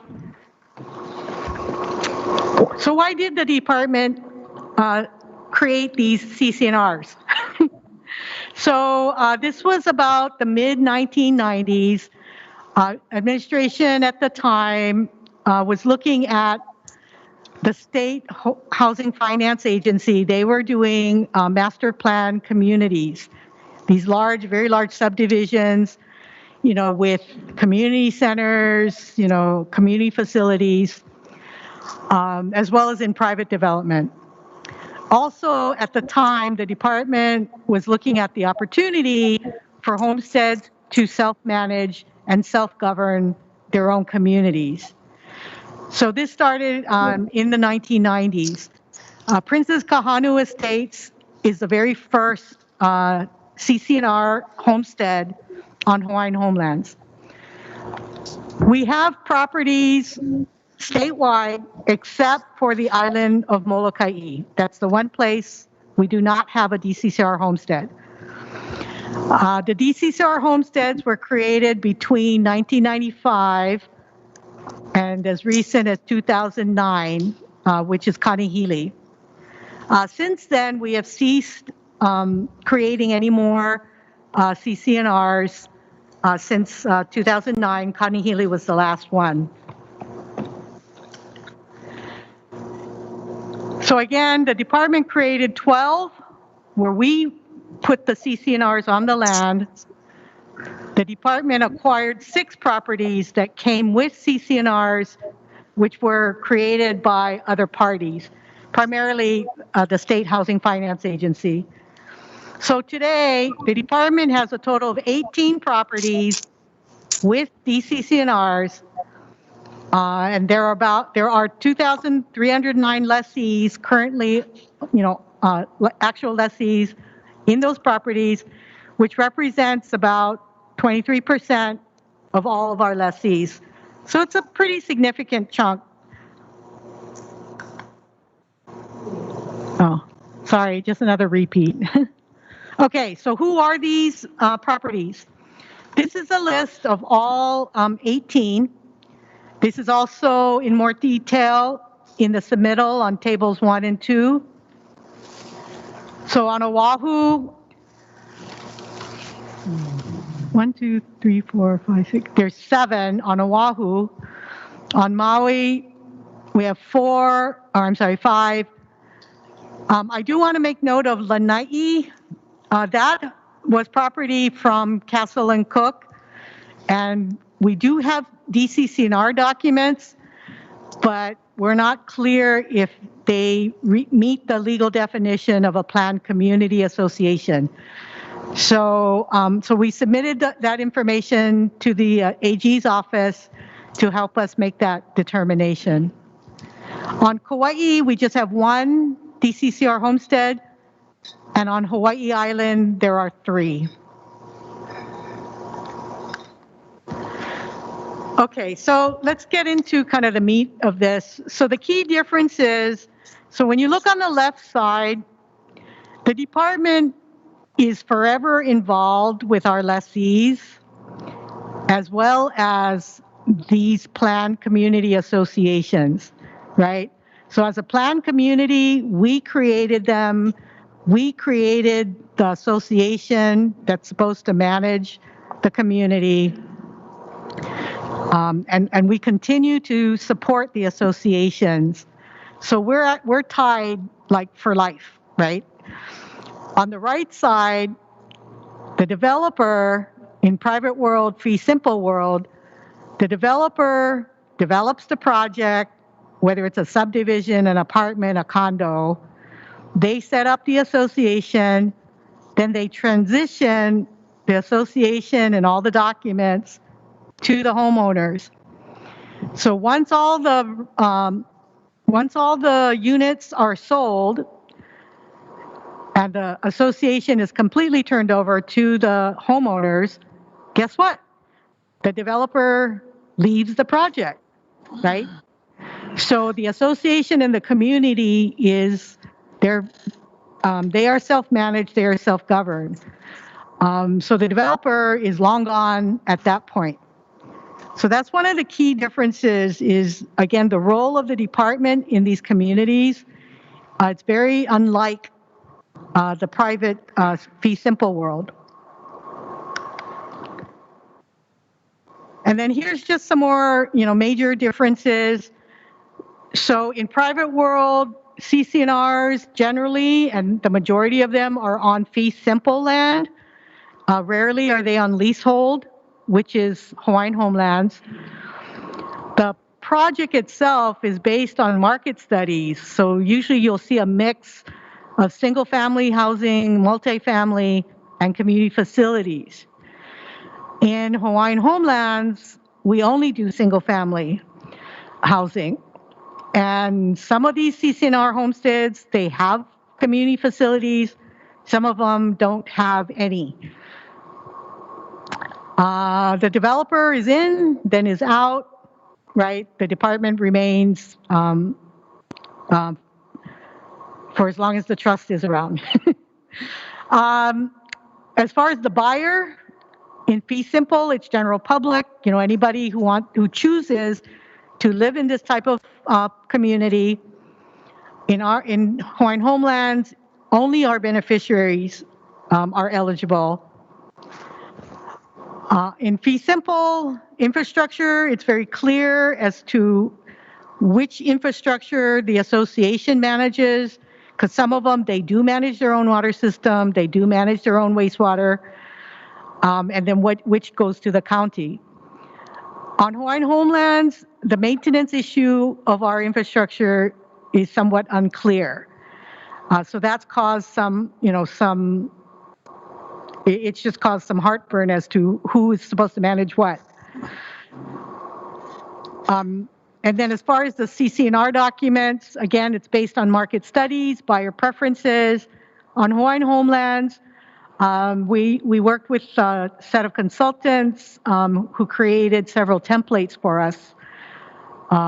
So there are some similarities across our homesteads. And again, in regards to the association, the developer completely sets it up, and then they transition it to the community, and then the developer leaves. Our experience on Hawaiian homelands, unfortunately, the department partially set up the association. Then we transitioned them to the community, and then we tried to support the associations to help them finish the setup and to operate. And I put in here as resources allowed. And the reason I put that in there is because there have been years where our programs were cut, so our assistance to the associations had stopped, and then we restarted again like a year or two later, and then it stopped, and then we started out again. So we've had some mixed support to the associations. Another key difference is in fee simple land, rarely does an association decline or dissolve. And that's primarily because the homeowners have a vested interest. They chose to live in a planned community. They pay their dues, their homeowner dues and assessments. They serve on the board, so, they're well motivated to make sure the association continues to operate. In Hawaiian homelands, we have at least 6 of the associations are no longer active. They do not have active boards. They have not been doing their state DCCA filings. So many of them have been administratively dissolved by DCCA. So it's unclear at this point as to the department's continued role here to continue to support them, revive them, to assist them. That's actually one of our questions. And then, of course, lastly, the whole concept of these planned community associations is to self-manage and self-govern. So in Hawaiian homelands, recently we adopted new rules to help tie the association and the department together, particularly in enforcing the DCCRs. Okay, so these are the broad categories where the department has had several challenges in our experience with implementing these DCCR homesteads. Many of you have heard about enforcement. That has been an issue since about 2006, where several associations approached us to help them with enforcement of the CCNRs as well as collection of dues. So our new rules, fortunately, address that. There's now a process for the association to initiate and to take enforcement action. Again, like any other fee simple association, the association is really the first front line to address enforcement. In DHHL's case, because the lessees are lessees of the department, it affects the lease. So once the association takes their action, and if it's still not resolved, then it gets referred to the department and to the commission to request for a contested case hearing. So it's more clear now that we have enforcement rules and procedures in place. The second category is the declining association membership participation. And so as I mentioned, at least 6 of our associations are not active and do not have active boards. So a large part of that was attributed to how we had set them up in the beginning and how we have our inconsistent support to the associations. So this is mainly a function of, again, education, orientation.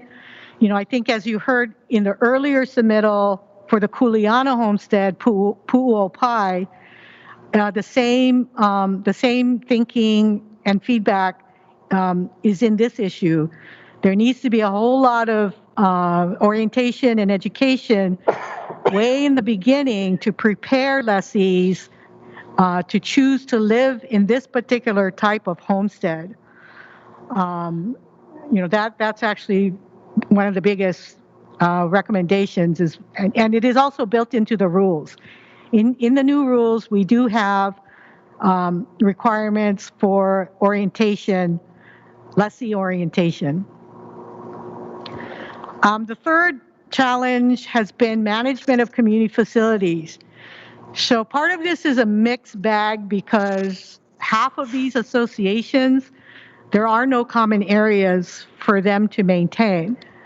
So it raises the question, so why is there an association and why is it a planned community?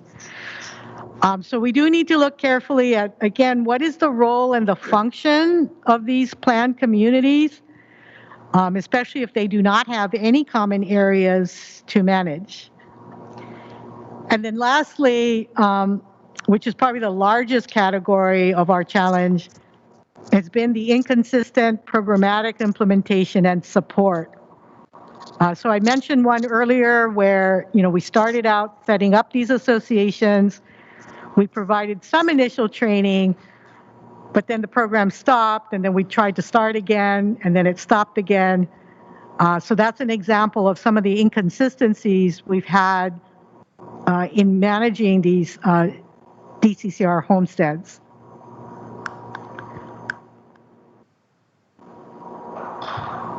So moving forward, so again, at the policy level, we need to revisit the goals and objectives of this DCCR model.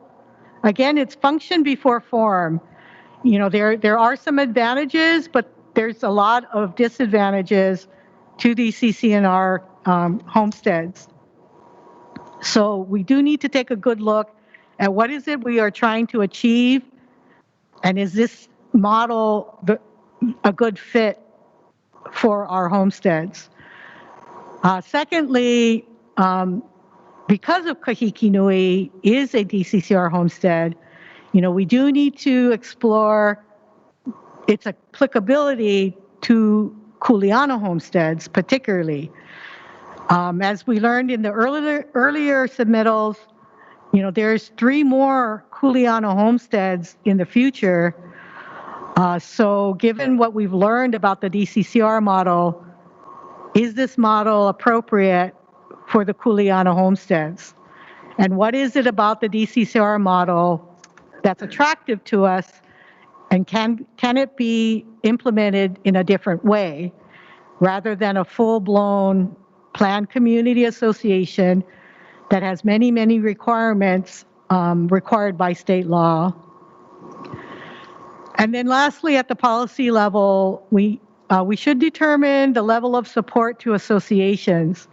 Part of the inconsistencies has been, a budgeting function, a staffing function.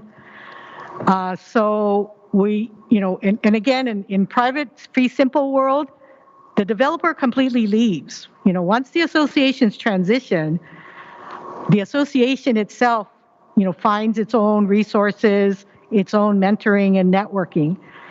In Hawaiian Homelands, we've tried over the years to provide training and support. So it is one of those areas of, if we're going to do this, let's be more consistent in supporting the associations to function. At the department level, again, like some of our other programs, there's at least 4 or 5 different divisions and offices that touch DCCR homesteads. So this is another area where, we need clarity in division roles and responsibilities. And now that we have the administrative rules in place, we do need to set up the more detailed procedures, on implementing the administrative rules. And then our next big step with the community is, given the new administrative rules, we are tasked as staff to reach out to each community and roll out the new rules and answer any questions, make sure all the lessees, understand what the new rules is about. And lastly, we are to give an option to each homestead whether to stay in as a planned community or choose to opt out. So that's actually our immediate task that we're going to be trying to start that up in the next couple of months here. We're just now getting a team in place with consultants to help us through this community outreach process.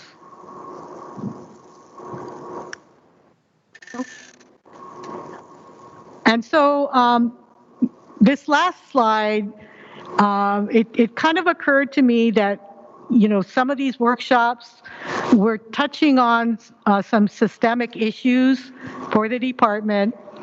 So this is just kind of a last final thought that as we move forward in initiating new programs, whether it be, assistance directly to lessees or other programmatic matters, we do need to spend more time in the concept phase, understanding what this new initiative is, and then come to the commission to help formulate a policy.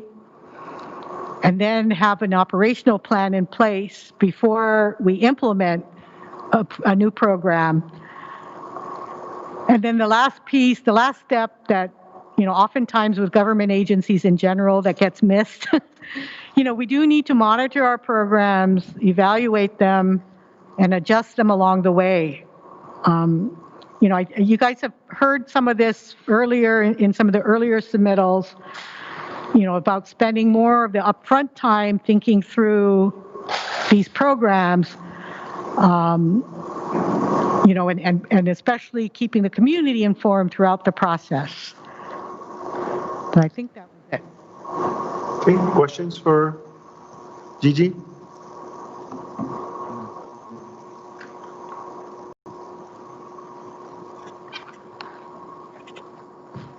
This is Russell. Gigi, thank you for the presentation. On the second to last slide where you had an opt-in, or you described it as an opt-out, you have the option to opt-in or opt-out. What dictates that? Was that the department decided to give associations those rights to opt-in or opt-out, or was that a function of state law, or? Yeah, we've had these associations, these planned communities since 1995, and just now we're adopting rules. So my understanding, I'll probably need to defer to Ryan or Hokule. My understanding is, per the Attorney General's office, we do need to reach out to each community because these are after-the-fact rules, and we need to give the lessees a choice of whether to remain as a planned community. If they choose to remain, then they fall under these new rules. If they choose not to be a planned community anymore, then we will need to figure out the next step of how do we dissolve the association, close everything out, and the CCNRs would not apply to them. Hokule, are you on the phone? Yes, I am. Do you have anything further to add on this? Actually, the rules are drafted as an opt-out. The rules. Hokule, can you speak up, please? Louder? Sure. Can you? Is that okay? Yes. All right. The way the rules, and Gigi is correct in that because they were after the fact rules. There is an opt-in provision. The opt-in provision was put in there so that not so much if they want to remain in a DCCR association or not, but whether or not they want to come under the purview of the rules. So if they want the enforcement provisions that the rules provide, they need to opt in to the rules. If they don't opt in, we still have the issue of them, kind of being at status quo. So the idea was, if they're given the opportunity to opt in, we have all these enforcement provisions that would kind of be, the carrot to the stick, because we can help with collecting the dues and all of the types of common issues that they tend to have. Okay. Thank you, Hokule. Any other questions? I have a question, William. Go ahead, Randy. So, Wai'ehuko 4, years ago, they went through a process where they believe they have properly decertified from becoming an association. And as a result of that belief, they also believe they are no longer required to pay association dues. But it's my understanding that the CCNRs that connect them to association dues is rolled up in their lease agreement. So So are they mistaken in their current belief that they don't have to pay dues that are currently being accrued over a very long period of time? Yes, they're one of the 6 that I mentioned earlier, where there's no active board, and they have been dissolved administratively by DCCA. That did not affect the CCNRs. The CCNRs are still bound to the land. They are still. It's just all it's saying is there is no entity that's managing or enforcing the CCNRs. The other challenge we have with Waihuko 4 and some of the others is there's no common areas. So the budget for those associations should be very, very minimal. But that's just it's another area that we need to investigate a little bit more, because each association is different, right? Depending on their CCNRs, what they're required to do, and what the homeowner dues are intended for.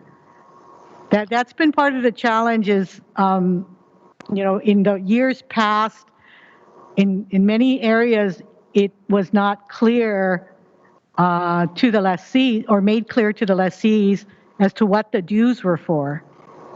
So they still exist as a planned community. The CCNRs are still on the land. That hasn't gone away. In this Waihuko 4, there just simply isn't. There's no existing association, and they did have a property management company, but they've left long time ago. Okay, Okay, so Randy, go ahead. Go ahead. I was going to say, I think the answer to your question is we have to review the current situation on a case-by-case basis with each association and then come up with recommendations. So the opt-out provision that was mentioned earlier would apply to this community if they want to formally opt out of DCCNRs. Is that correct or no? Yes. So the opt-out choice applies to the 12 homesteads that the department created. The other homesteads, like Leali'i on Maui, Maluohai, and Kaupea in Kapolei, they came with CCNRs. So we cannot remove those. So those were the 6 that came from state housing finance. Okay. Yeah. Got it. Yeah. Okay, well, I think this is good for Waihuko 4 because based on the sentiments that continue to come out of that community, they're very clear about not wanting to be part of an association. Where they're not clear is they don't understand they're still beholden to paying their dues, which is technically a lease violation, right? If it's in the lease. Yeah, Yes. they are. Yeah. So we have to figure out how to disentangle this. Yes. Okay, thank you. That's helpful. Thank you. Chair, is that Excuse me, Commissioner Awo and everyone, if I could clarify, this is Hokule. If I could Hokule. clarify a little bit, the rules are an opt-in. So the DCCR association does not go away. They can choose to remain as they are, or they can opt in for the provisions of the rules to apply to them. The actual dissolving and unwinding of a DCCR, from what little research I've been able to do, is a pretty complicated process, because those rules are, the DCCRs are tied to the underlying land. So Waihuko may not want to be a part of the rules, but that does not dissolve the declaration and covenants. Oh, okay. So the opt-out provision for them is not in play based on what they would like to achieve. Is that what you're saying? Yes, that's what I'm saying. So Okay. I'm envisioning this as a two-step process. We have to get the rules out because they've been signed by governor. They're ready to go. So we need to go through that process first, and the opt-in to the rules process. So the second phase to me would be exactly, Commissioner Awol, what you're describing in the case of Waihuko 4. So as we are doing the first phase on the rules, this will help us get caught up and more up-to-date information about the current status of each community, and knowing that Waihuko 4 no longer wants to be part of this at all. To me, that would be a phase 2, because as Hokule said, it is a very complex process to fully dissolve and terminate an association, as well as to address the CCNRs on the land. That's a whole nother process. Fortunately, we do have a contractor on board, or soon to be on board, that's going to help us with these conversations with each association. So that will, help us with the information gathering we need to have. And then ultimately, we'll need to work through with the AG's office, to help, I guess what Chair was saying, untangle things, because, the other piece is these CCNRs are attached to everybody's leases. So if there's any amendments or, anything that needs to be removed, that's another, lease amendments is a whole nother process. So, we're trying to, just get through this first step, get the rules out, help lessees make sure they understand, do the opt-in choice, and then we'll have more information of what a phase 2 needs to look like. Does that help? No, it does help. Start. And I appreciate the clarification. I guess I feel for a community that does not want to be part of an association or DCCNRs, but I do try to let them know this is part of your lease agreement.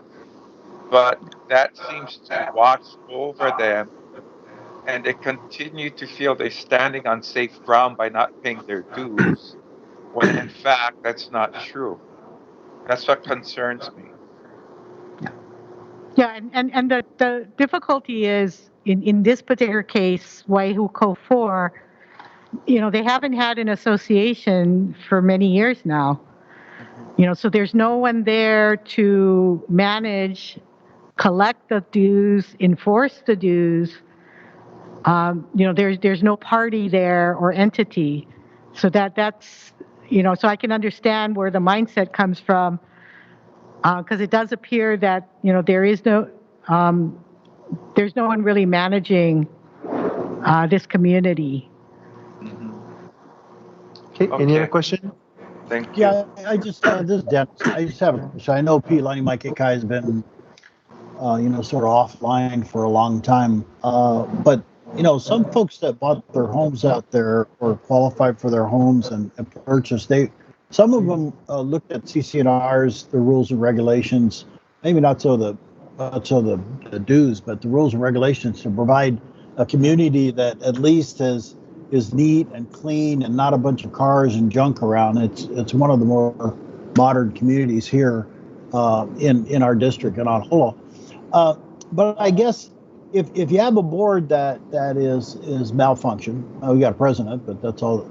She just carries the title, but hasn't had any meetings for a long time. Who's responsible for if they have a complaint? Who do they call?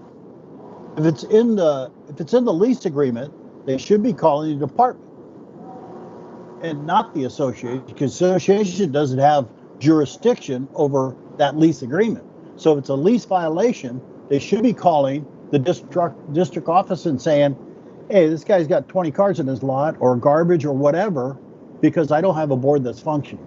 So I just want to make sure we haven't taken that responsibility and said, okay, association, it's yours, and go call your association that hasn't had a meeting for 5 years. The responsibility still lies on the department because it's in the agreement, it's in their contractual agreement. So just want to make sure that we understand that just because we have a dysfunctional board, that we still have a responsibility as a department to respond to those issues. Am I correct? Okay, Dennis, okay, right, and we likely have rules against that situation that you just talked about. So in absence of a DCCNR organization, we could take a look at a lease violation and bring it before the commission. Okay. Could also these new rules, can we get a copy to the commission so we can look at all these new rules ourselves and study? Yeah, they are attached to the submittal. Oh, okay. All right. Yeah. We can resend them as well. That's good. If they're attached, I'm good. Okay. Any more comments or questions? I have a question, Chair. This is Russell. So Gigi, the slide where you showed the difference between for-profit developer who creates an association, initially runs it, and then turns it over to the association, to the tenants, to the buyers of the lot. When the HHL is involved, are we members of those associations? Do we carry a vote, or do we carry representation in these associations? We didn't catch the last maybe 5 sentences because the voice broke up. Can you repeat that again slowly? So in these associations, if DHHL is still involved, are we a member? Oh, okay. Association? Yeah, most of these associations, the department is no longer a member because the community has moved in. It's only in the newer ones. No, actually in Kaneohe, I take that back because I had to research something for Kaneohe. Even though Kaneohe is still, the units, we're still awarding leases, we did check the CCNRs, and because the development period has ended, the department's membership has ended. So the department is no longer a member of these associations. So it is no different than a developer. Correct. We go in and we leave, but the problem is, as Commissioner Neves had mentioned, we are still tied to each individual lessee. In private world, the developer is long gone. Once the units are sold, the developer is gone. But in our case, even though the units, the housing units are all awarded, the department is still tied to that community because of the homestead lease. Although it's not as prevalent right now, there still are leasehold developments and associations. Women schools made a living off of that for the longest time. How do they deal with these kind of issues? Oh, that's beyond me. We have to look into that. Yeah, so we're not aware, but we certainly can take a look at as to what they're doing to deal with the same issues. And if you know of any, then please let us know so we can contact them. Okay, I would think that we want to maintain associations in place because that gives us a framework to turn over financial responsibility for the upkeep of the communities going forward. So things like, they may not have a community center, but they have roads, they have lights, they have sidewalks, that kind of thing. Hopefully that would allow us to turn our resources to building new communities or new lessons. Okay, I think the gist was the department's continued maintenance and if it could be turned over to either the counties or to the homestead associations, and that would leave additional, no, Commissioner Kopp was shaking his head, so I didn't hear you well, that's why I asked the question that way. So can you repeat the question again? No, that was what I was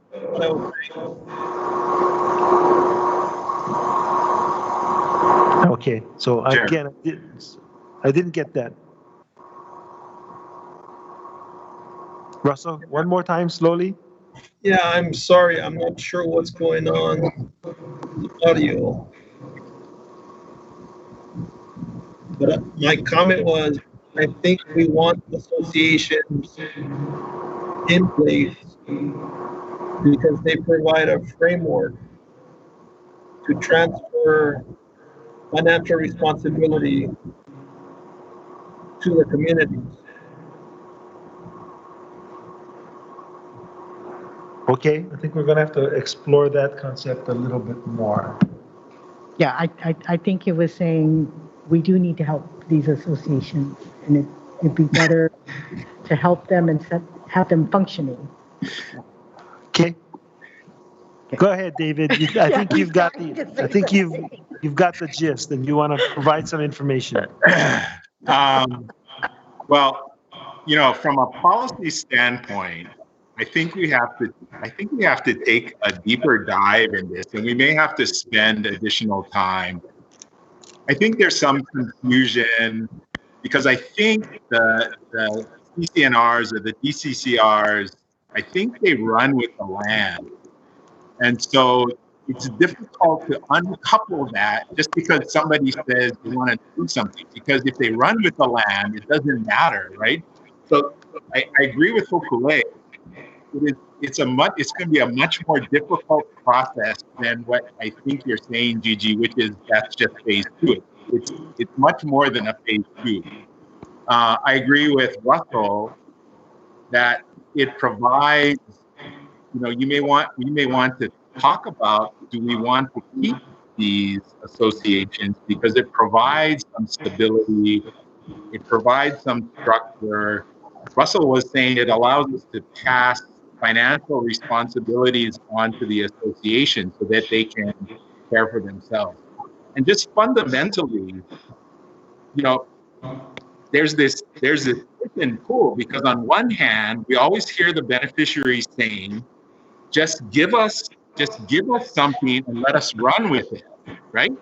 And they're always complaining that we don't give them enough responsibility. And so in a DCCR community, they have 100% of the responsibility. And what do? Half of them don't even operate. So I'm stuck with this. What do we do with, you know what I mean? They're telling us one thing, the practice is another thing, and then we say, when they don't perform, then we say, okay, we'll undo it for you, so you don't have any responsibility.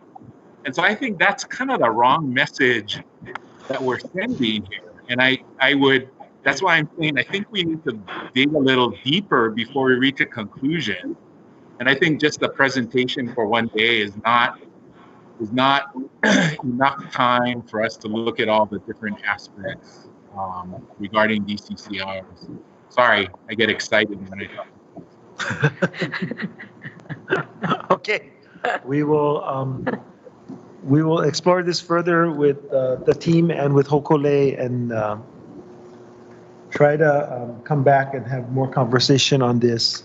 The challenge I see, because I come from a community where DCCNRs are viewed as an intrusion on homesteaders' individual rights, if you will, and that's what I sort of hear from Randy with Wai'ehu Co. 4, where the homesteaders there don't want it, and so there's going to be a push either way. If we push them to do it or if we relieve them of that, and that's the discussion that I think we need to have.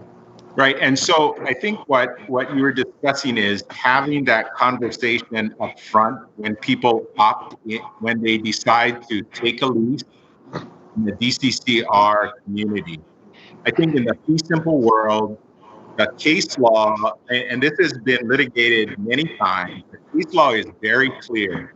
Once you decide you're going to buy a unit or in an association that has CCNRs, you've opted in, so you're stuck with those rules. And unless, you know what I mean, unless you can get the board to change the rules, you're stuck with it. So that, and it's clear. I mean, the law is clear in those cases.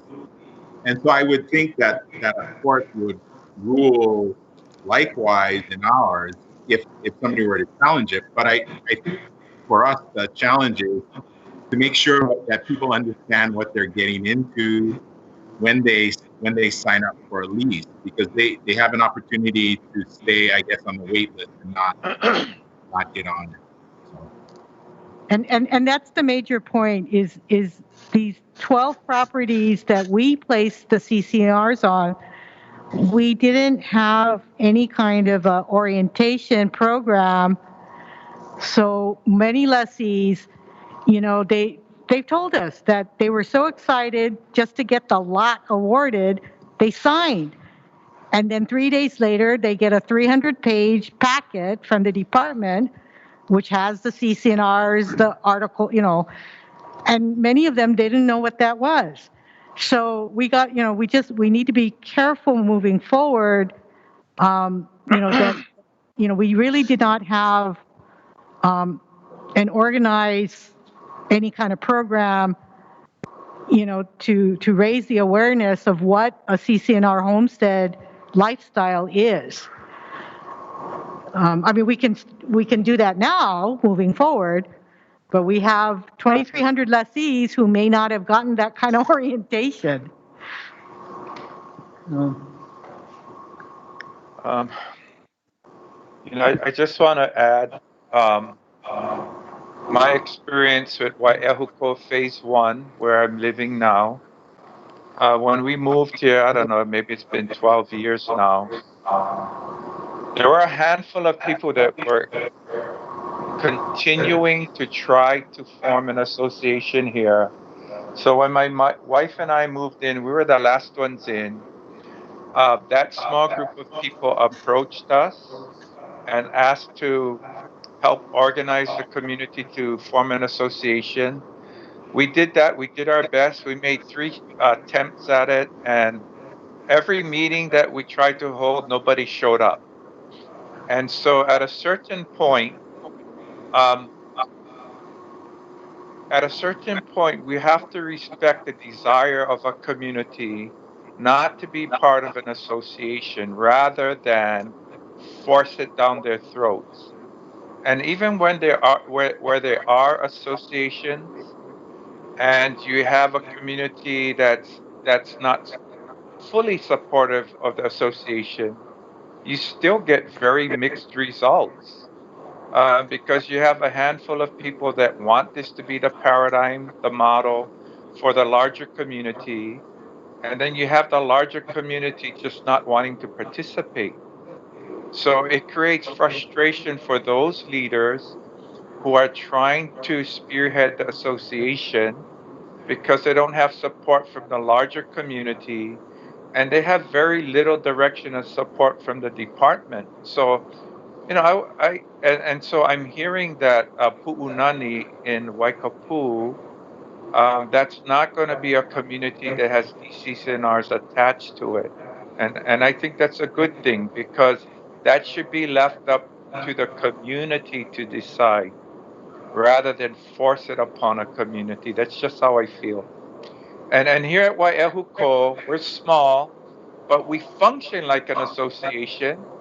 If people, we have kupuna here that they're in their 80s, they cannot clean their yard. Nobody has to say anything. We're jumping on our lawnmowers. We're taking turns.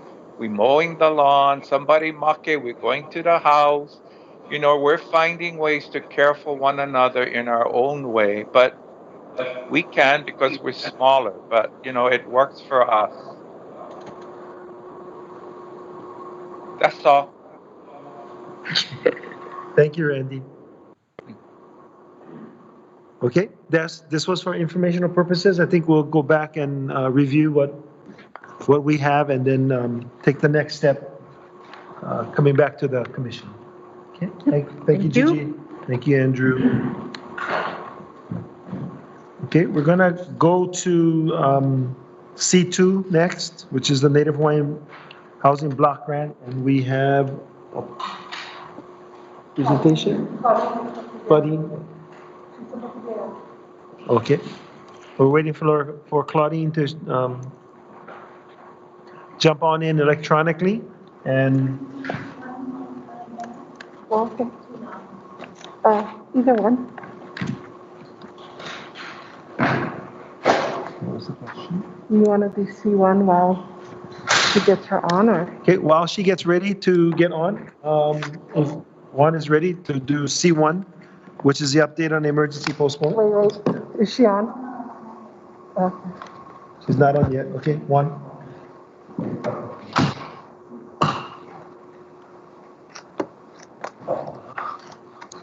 Good afternoon, commissioners. Afternoon. Aloha. Hello. Hi, Juan. Aloha. Item C1 is for information only, and this is to do with the emergency postponement of mortgage payments for department direct loans and loans assigned to the department. As you will recall, on March 24th, the commission approved the postponement of mortgage payments for all direct loans and loans assigned to the department for a period of 6 months, effective with the April 2020 payment. Lessees that may need additional 6 months postponement can request relief from the department and will be evaluated on a case-by-case basis. Now, the Commission's action was subsequent to the Governor's third supplementary proclamation for COVID-19, implementing a mandatory self-quarantine for all persons entering the state and social distancing throughout the state, continuing to April 30th, 2020. Recently, the Governor issued the 10th supplemental proclamation related to the COVID-19 emergency, extending the disaster emergency relief period through August 31st, 2020. In light of what's going on with COVID-19, this submittal is intended to begin the discussion with the Commission about whether an additional time period is appropriate for emergency postponement of the mortgage payments for direct and loans assigned to the department. Just to give you statistics with respect to the number of lessees or borrowers that took advantage of this postponement period, when the Commission approved the postponement for the month of April, a total of 277, or approximately 28% of direct loan borrowers elected to postpone their April payment, while 70, or about 44% of the borrowers whose loan has been assigned to the department elected to postpone their April payment. By comparison, 330, or approximately 34% of the direct loan borrowers elected to postpone their June payment, while 81 borrowers, or 50% of the borrowers whose loan was assigned to the department, elected to postpone their June payment. So as you can see, from April to more recently in June, there has been some upward trend, if you will, of borrowers or lessees taking advantage of the ability to postpone their mortgage payments. Does the Commission have any comments with regards to the postponement program? Juan, this is Dennis in Kauai. The number you gave us, you kept repeating June. You sure you have the right months for those, what you reported? Yeah, that's a correction. I apologize. Last paragraph, fourth line, that should be April payment. That's April. And then the 330 of 34% was June, but then you say 81% is June. Yeah, so we have two types of borrowers. Again, All right. the direct loan and the borrowers whose loans were assigned from a non-departmental source. I see. Thank you. Thank you. The reason that this is bringing up for sort of some discussion and some thoughts is it appears that the economy, at least in the near term, is not recovering at the pace that we had thought in March. And so the opportunity to let commissioners think about perhaps an extension of the program. It's currently set to expire in September. That's correct. The last month for the 6-month period ends in September. With a caveat that we could look at it on a case-by-case basis. However, we thought that things were going to improve. They're not improving at this point. So any comments from commissioners? Well, again, Juan, how does this affect our bottom line in terms of all these deferments? How does it affect our... Well, as far as I believe the on a quarterly basis, the repayment of principal is roughly about $2 million that's being lost by the department, and another $1 million on interest alone. So that's the impact to the department. And how long will we be able to do this? Again, it's the initial action by the commission in March allowed for that 6-month period with the ability for borrowers who need an additional 6 months would be evaluated on a case-by-case basis. I guess we're coming to you, I guess, to get direction whether you want to amend your action that was taken in March or proceed as approved by the commission with that 6-month extension by borrowers who may need further assistance, and they will be evaluated on a case-by-case basis. I see. So this is something we're asking for a vote today, or is this something we're No. consider? Information only. Yeah, this is for information only. Again, the 6-month period ends in September, so we have a couple of months before we, again, depending on the direction that you want the department to go, we can either come in to you with a proposed action of your desire, either next month or maybe even in September, or as late as September. Chair. Yes, David. Thank you. So, Juan, in your opinion, how much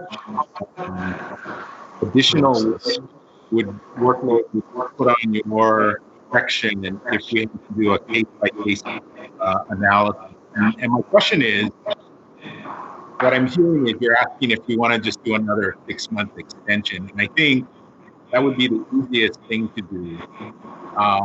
But and it would be inertia. People, if you give them another 6 months, even if people can afford to do it, they'll take it, right? Because they don't have to pay for another 6 months. And so, yeah, I would echo Commissioner Nevis's question. Is the hit to the department, especially given we don't know what we're going to get. We do know we're going to get from the ledge, but that hit plus how much of a workload is it going to add to your department in order to do that case by case? I mean, do we have the staff so that they can evaluate these on a case by case basis? Yeah, I think the initial recommendation at the time in March, it was requested that we do the extension as a whole rather than a case by case because of the limited staff that we have. I noticed that Dean just walked into the room. He may add some comment to your question, but I think definitely on a case-by-case basis, that would add more work to the current staffing levels that we do have. Yeah, I don't mind adding work to Dean. It's just other work. I object. Came in at the wrong time, Dean. Oh, I knew that was coming. Good afternoon, Commissioners. My take on this, it's been relatively surprising. I thought there would be more lessees taking advantage. However, the reports that you folks have seen kind of contradicts what I thought would happen. It doesn't mean it won't happen in the next few months, but I think for us, the way the submittal was written, I think is the best thing at this time, because then if it does worsen, we can always come back to you. If it doesn't, I think it helps those that really need the help will come back to us, that those that don't, they'll just continue paying like they've been doing for these last several months.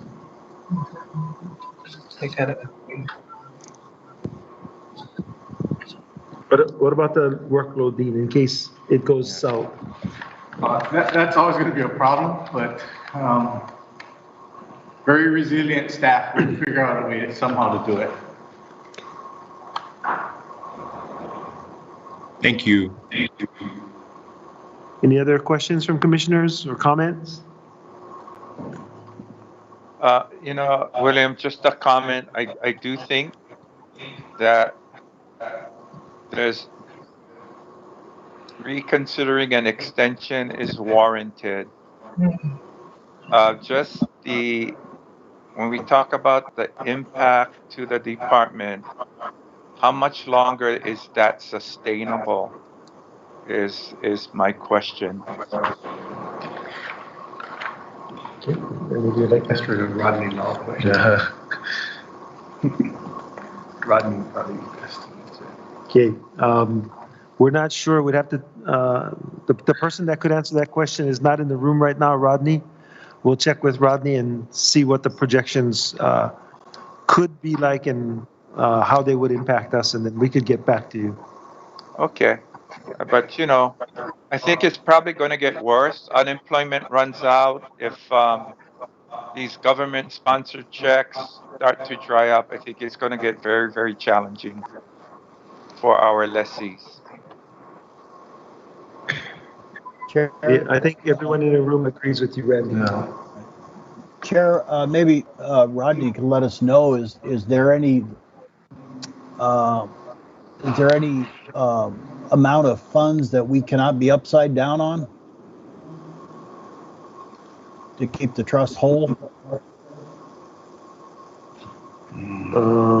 Okay, we'll have Rodney take a look at that question. Great, thank you.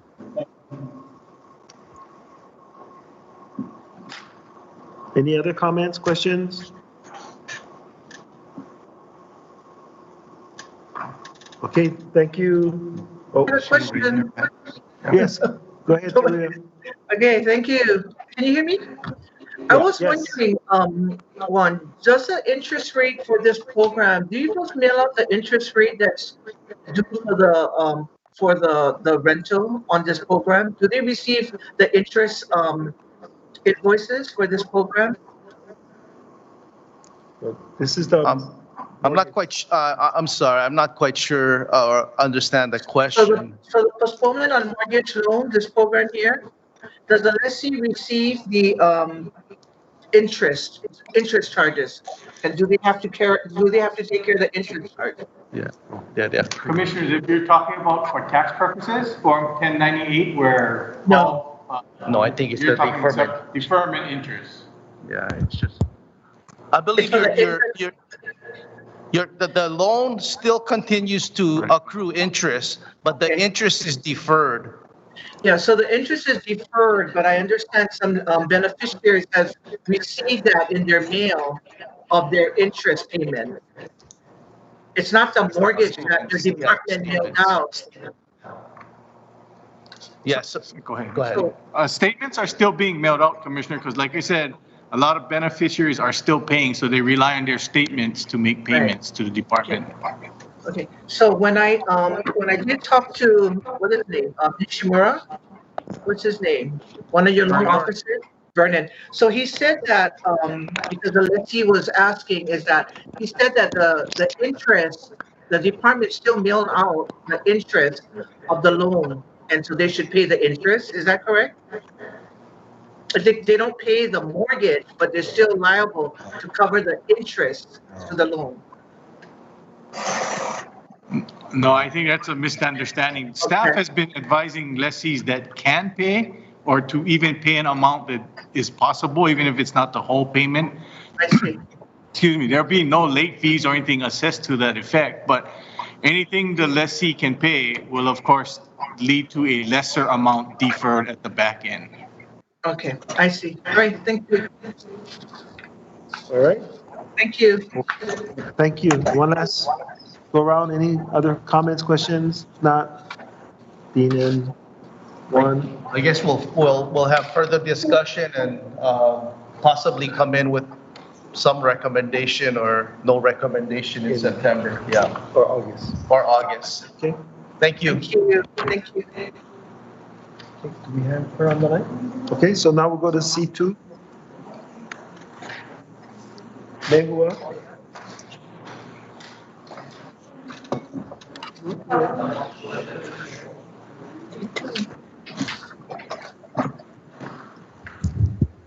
Okay, stand by as we make some adjustments here.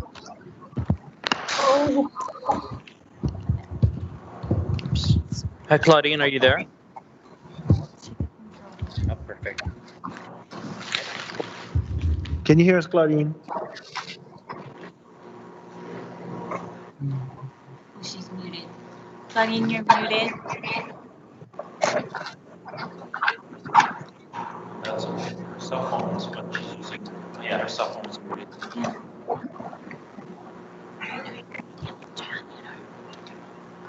Okay, what do we need her to do? We need her to unmute. Claudine, if you can hear us, unmute, please.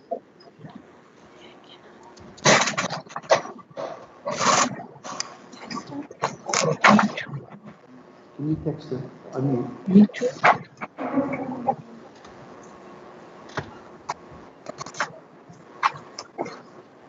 Once again, Claudine, if you can hear us, can you unmute, please?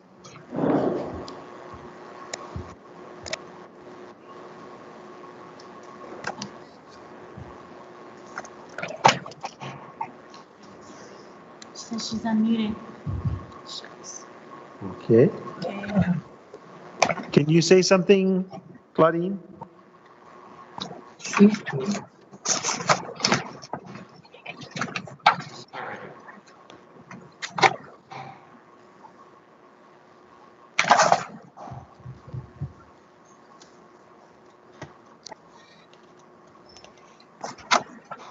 can't hear us either.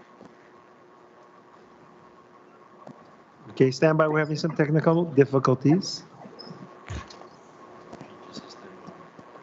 I know that she's using her laptop for the presentation. Okay. And that she's supposed to be using her cell phone to listen to us. So she gotta unmute her cell phone.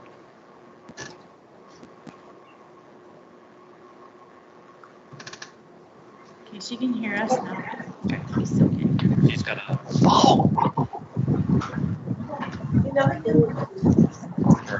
Okay, Claudine, I understand that you can hear us now, but can you say something? No, I cannot hear you. I get my earphones. Since 9:30. Claudine. We can hear you, Commissioner. We're trying to get Claudine to. No, that's great. Oh, no, me. Oh, man. We're gonna have her hang up and call back.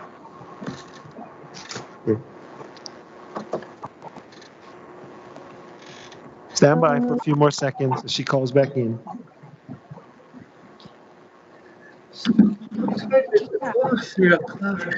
Who's Claudine? Claudine Allen from This Claudine. the HUD Nahasda office. Oh. ONAP. Oh my Okay, God. got it. Okay, David.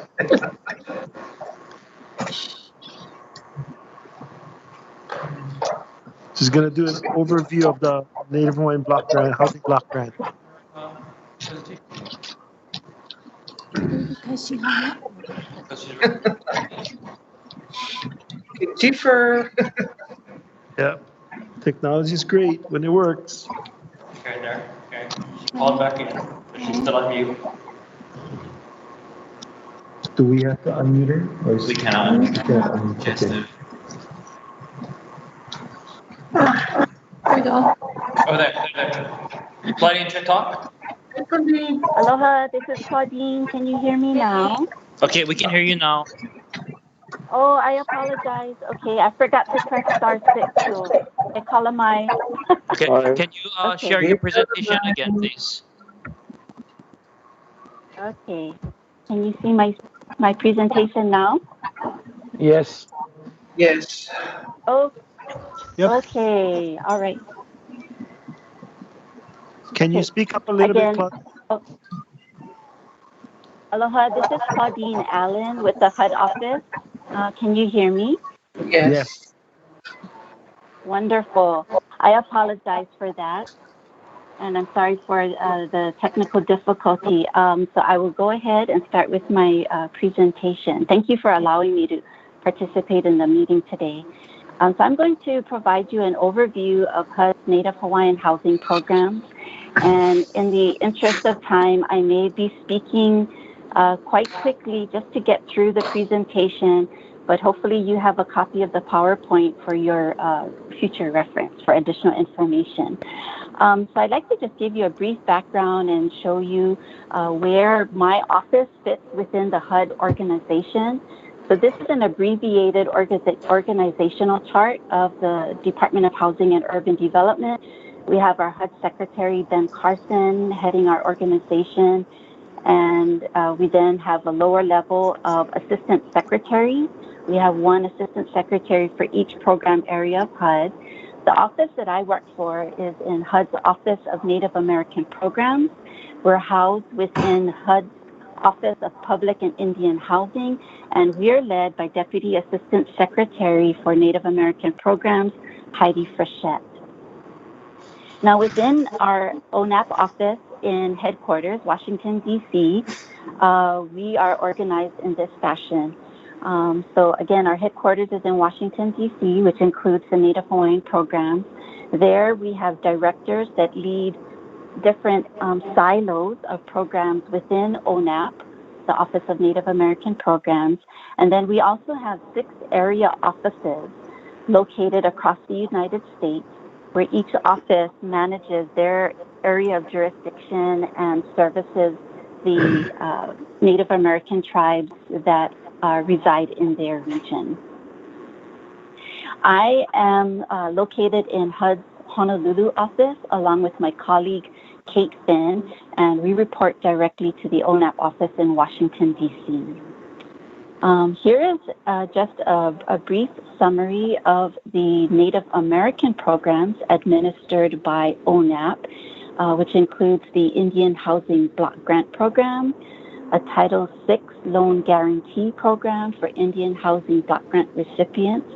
We also have an Indian Community Development Block Grant Program, which is a competitive grant. And then we also have the Section 184 Native American Housing Loan Guarantee Program. And so all of these programs are available in the continent, in the lower 48, as well in the state of Alaska. On the Hawaiian side of the house, in ONAP, we have our Native Hawaiian programs, which are available in Hawaii.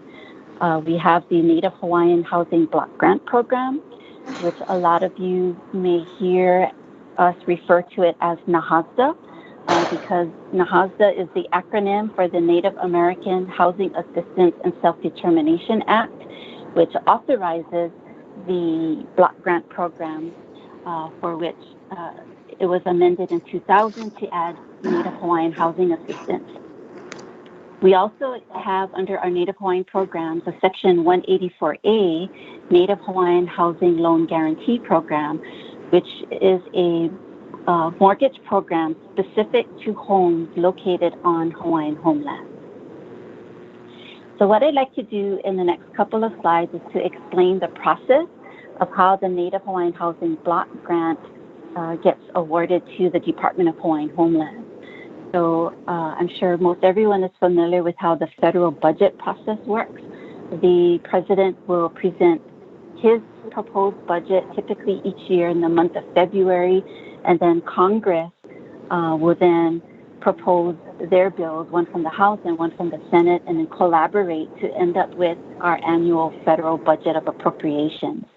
So once that federal budget is established, if funds are made available for the programs authorized under NAHASDA, then those funds get allotted to HUD, and then HUD will allocate the funds accordingly.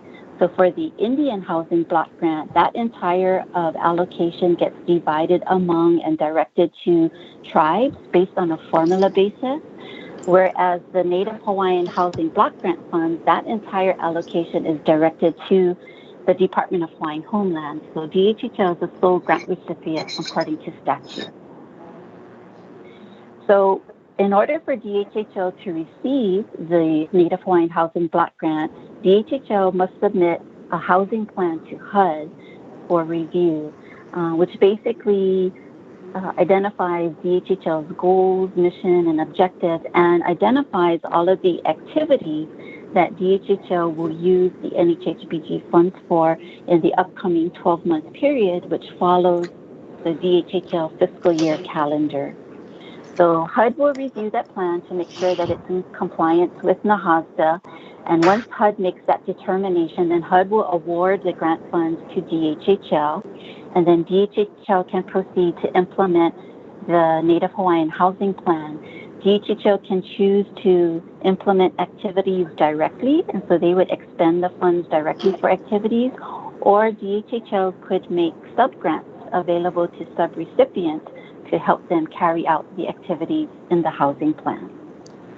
Please feel free to stop me at any time if you have any questions. This slide here helps to explain the purpose of the Native Hawaiian Housing Block Grant. So basically, it provides affordable housing opportunities to low-income Native Hawaiian families eligible to reside on the Hawaiian homelands.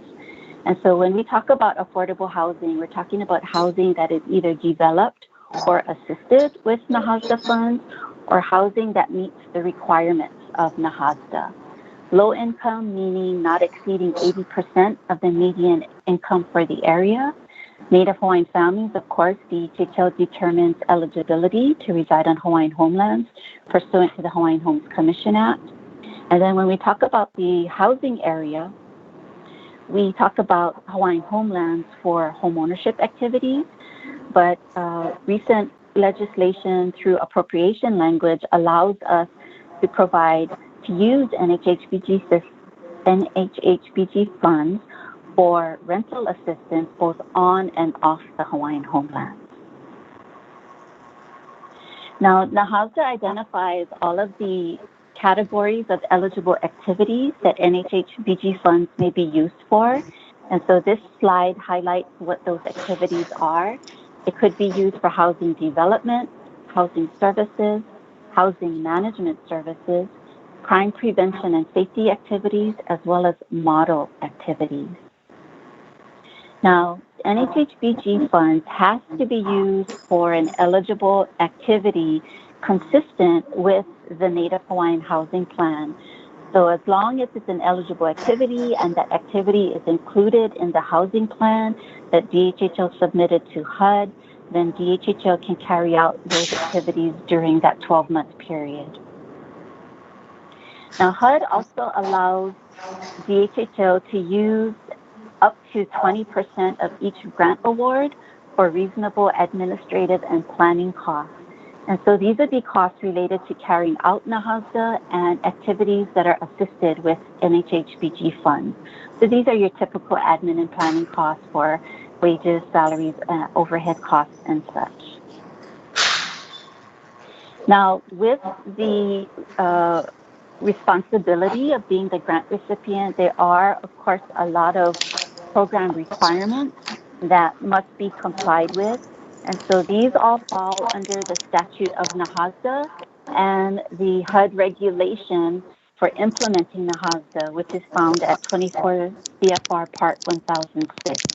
So this slide and the next provides the list of items that are considered program requirements that DHHL is ultimately responsible for complying with. And if DHHL were to make any sub-grants to sub-recipients or contractors, they would be equally responsible as well for compliance. So on this slide here, I wanted to highlight one of the primary objectives of NAHASDA, which is to assist and promote affordable housing activities, to develop, maintain, and operate affordable housing in safe and healthy environments for occupancy by low-income Native Hawaiian families. So generally, the NHHBG assistance is limited to assisting low-income Native Hawaiian families who are eligible to reside on the Hawaiian homeland. But NAHASDA does allow 2 exceptions to that. And so this slide just briefly discusses those exceptions. So far, DHHL has not pursued utilizing these exceptions and has totally focused on providing affordable housing opportunities to low-income Native Hawaiian families. Now, the NHHBG funds that are used to develop or provide housing assistance is considered an investment in the community for low-income families. So one of the program requirements is called affordability period restrictions. And this refers to the period of time that NAHASDA assisted unit is made available for continued future use by low-income families. And so DHHL defines the affordability period for its NHHBG activities within its housing plan. And so again, this is to carry forth the purpose of NAHASDA for assisting low-income Native Hawaiian families. The Hawaiian Homeland Lease document is used as the binding commitment to enforce these affordability period restrictions, and it also provides remedies in case there is a breach of the affordability period commitment, which basically results in a prorated repayment amount back to the NHHBG program.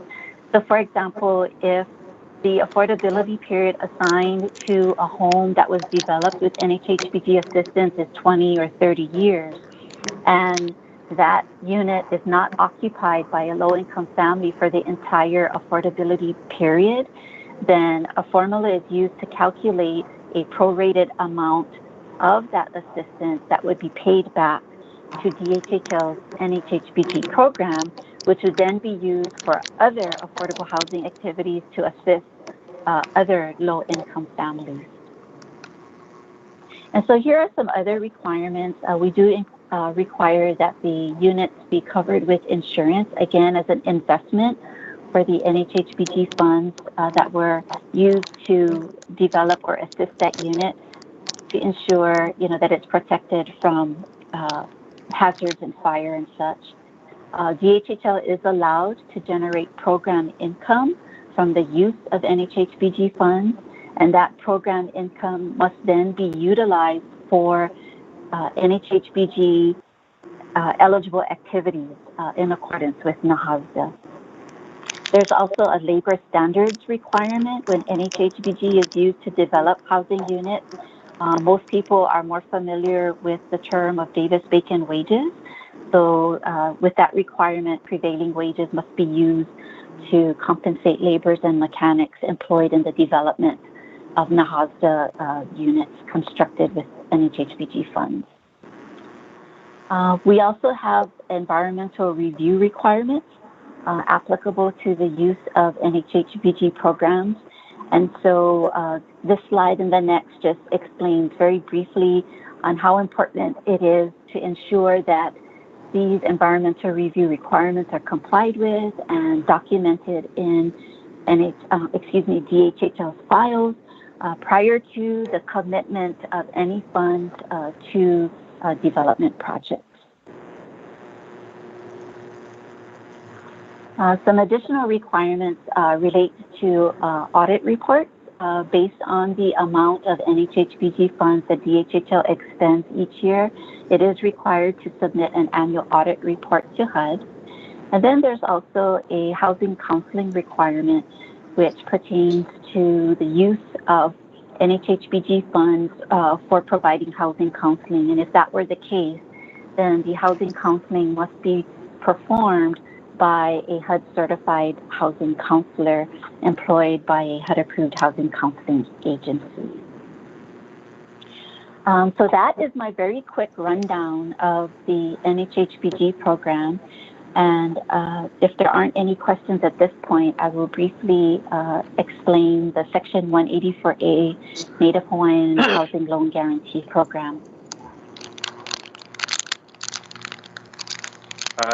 I have a question. Yes, please go ahead. Yeah, so I don't know if I should be directing this question at you or at the department, but you mentioned in an earlier slide in your program, there's funding available for enforcement and security. So did I see that correctly? So one of the eligible activities that NHHBG funds can be used for is for crime prevention and safety. And that would be for such activities that would promote safety and crime prevention in affordable housing neighborhoods. So some examples would be helping a homestead community establish like a neighborhood watch program, installing speed bumps in their community to encourage safer driving, for the residents. As far as law enforcement type of activities, it would have to be for activities that are above and beyond what our county police departments already provide. Okay. So this does not provide funding for positions then? Not directly, although if DHHL, had a position on staff that included those types of job duties, specifically to carry out the NHHBG program, that would be something that could fall under the administrative costs for carrying out the program. Okay, thank you. So my final question is to William. Have we used these funds for any of the initiatives that she just described?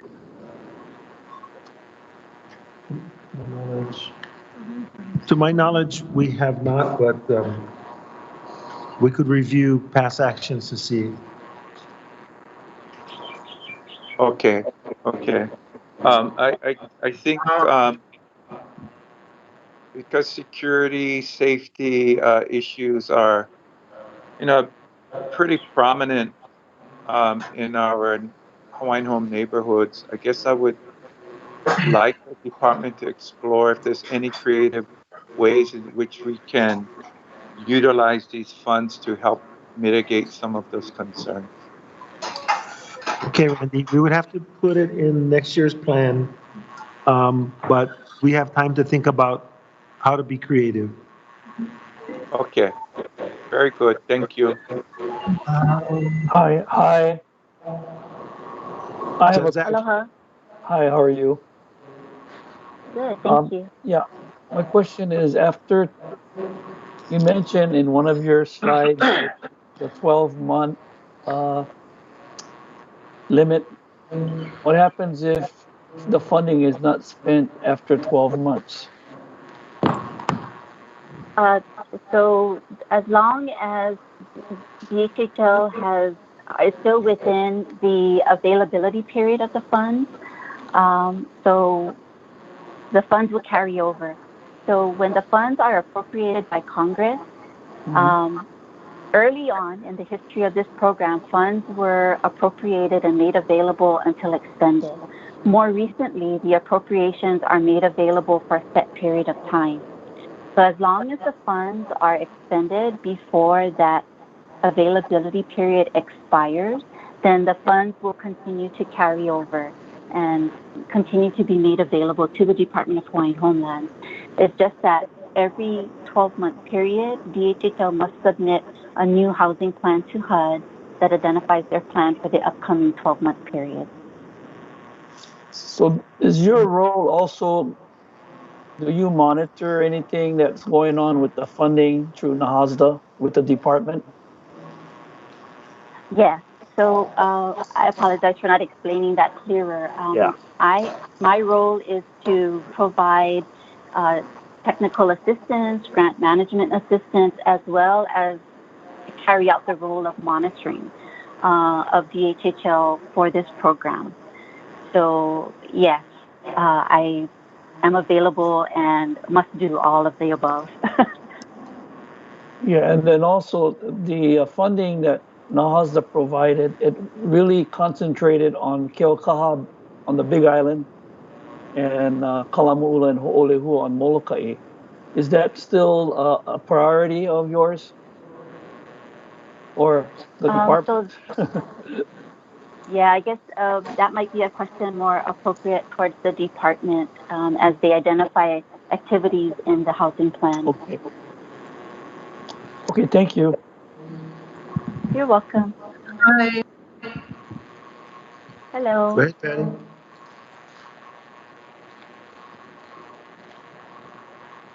I think you're muted. Okay. Can you hear me? I'm sorry. Can you hear me?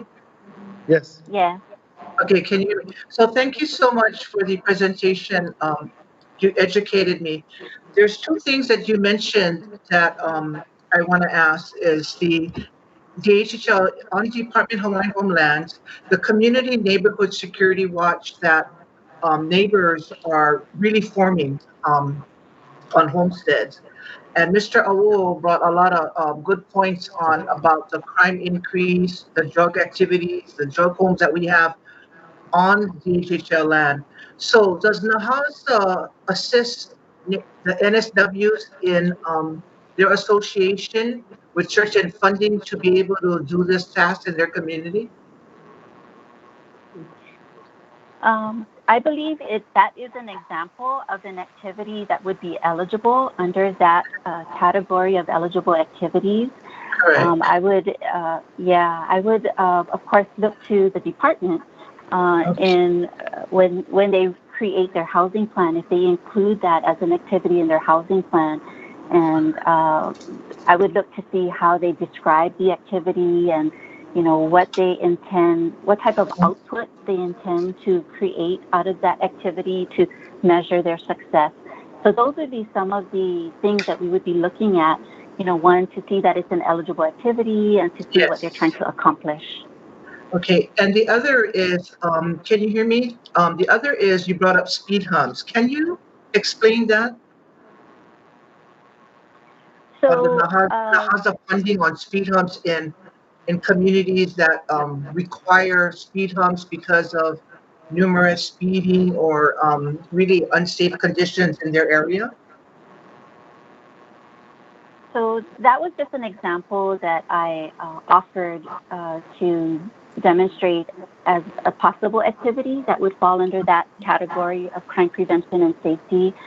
So, of course, depending on what the legal structure is for the roadways in the community, if the community raised a concern to the department in saying that we have a problem with drivers speeding through our area and it's creating a dangerous environment for our families and such, then that could be a justifiable reason to come up with this activity and include it in the housing plan. Okay, and I think the reason I brought this up is because in our homestead we have 3 schools on Department of Hawaiian Homelands which hit that category of increased speeding and danger within the school zones. And the county has not assist in providing these safety measures. So I think they would definitely qualify for some NAHASA grant funds to assist in that area of speed humps, of safety zones in the school area on department's land. Thank you very much again. You're welcome. Other questions? Thank you, Chair. I do. This is Mike. Right, Aloha, Mike. yep. Aloha, Claudine. Thank you for your presentation. Aloha, you're welcome. Yes. So, so NAHASA was established in 1996, and then for Native Americans. I was curious, does the Native Americans have any requirements like similar to Native Hawaiian families being in accordance with the Hawaiian Homes Commission Act with the blood quantum of 50%? Do you know if Native Americans have something similar? Yes. So the tribes, and most of them are federally recognized tribes. I think there's just maybe a handful that are state recognized tribes that are eligible to be a recipient of the Indian Housing Block Grant Fund. But the tribe would be, or their tribally designated housing entity would be the recipient of the Indian Housing Block Grant Fund. And then my understanding is because the tribe is a sovereign government, they would determine their eligibility criteria for their tribal members, and then thus, how their funds would be used to assist their tribal members. Okay, that's helpful. And part of the reason why I ask is that when the HASDA was amended in 2000, so the criteria for Native Hawaiian families was in accordance with the Hawaiian Homes Act. And why I mention that is that there are probably many Native Hawaiian families that do not meet the Hawaiian Homes criteria that could benefit from a program like this. Just curious as to the background on how that was a criteria based, for the Title 8 consideration. Yeah, I was, I guess I don't have the information on the discussions that led to the Title 8 of NAHASA being implemented.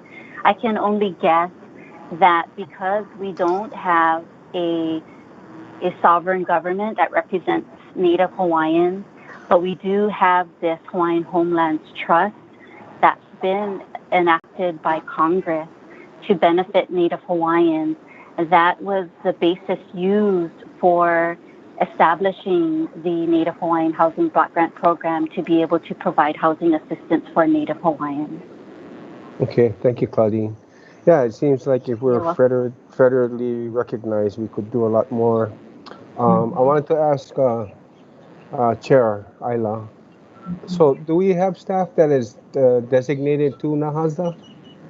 Yes. We have 4 positions right now that are federally funded through NAHASDA. Okay. Yeah, no, I recall at one of the previous meetings that we had overview on NAHASDA, and I'd like to just comment. Thank you, Commissioner Helm, about rehabilitation with homes and whatnot. And East Hawaii has quite a bit of that, Keaukaha and Paneava, etc. And I would like to be somehow a part of being involved in next year's plan. Next year's housing plan. Next year's housing plan for NAHASDA. Yes. Okay. Thank you. That's all I had. Thank you, Claudine and Chair. You're welcome. Any other questions or comments before we let Claudine go? Thank you. Oh, go ahead, Claudine. You have some more slides to go through. Sorry. Okay. Oh, no, it's okay. Just really two more slides. So very briefly, the Section 184A Loan Guarantee Program provides access to sources of private financing. So basically, HUD-approved lenders are allowed to offer mortgage financing on Hawaiian homelands through the 184A program. And this is a loan guarantee. The loan is guaranteed by HUD to protect the lender from loss in case of borrower default. So this very simple demonstration just shows how the lender makes the loan to the borrower and then HUD guarantees the lender during the life of that loan. And these are just a real quick list of highlights of what the 184A program is available for. It can be used to finance a home purchase, home rehabilitation. It is legally allowed to finance new construction, and then we do have a limited authority to do refinance transactions as well. It is a 30-year fixed rate loan. We do not dictate the interest rate. It's based on the market interest rate. There is a minimum 2.25% down payment requirement.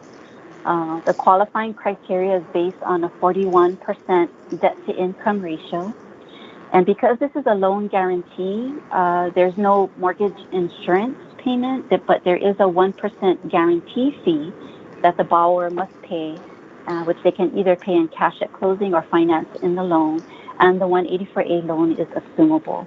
So this is just one of the various mortgage products available for financing homes on Hawaiian homelands, which is administered through this HUD Office of Native American Programs. And then the remaining slides are really just photos that demonstrate DHHL's success in activities that have been carried out and completed with the use of NHHBG funds and borrowers benefiting from the Section 184A Loan Guarantee Program. And so, again, in the interest of time, I want to thank you for allowing me to share this information with you and to address your questions. So, mahalo. Mahalo. Thank you, Claudine. Yes, David.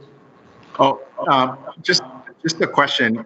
Claudine, I was wondering, this was very helpful. And, you know, we get our NAHASDA reports, but I think your slides kind of help put the meat on the bones for me. I was wondering if you would be able to provide that to us?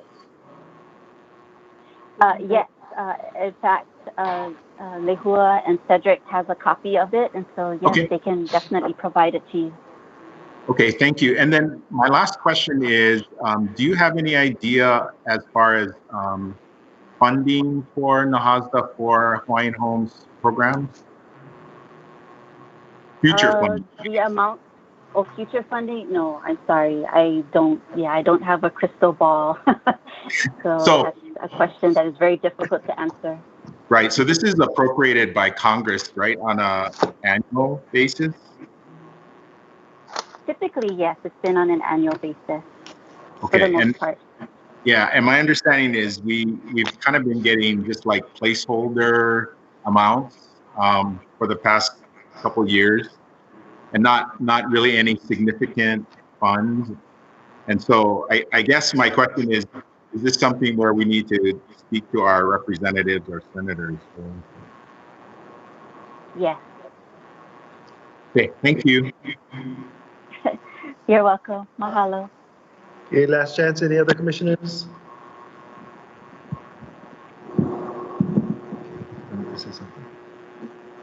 Okay, thank you very much, Claudine. I think everyone found this very helpful. Mahalo. Thank you.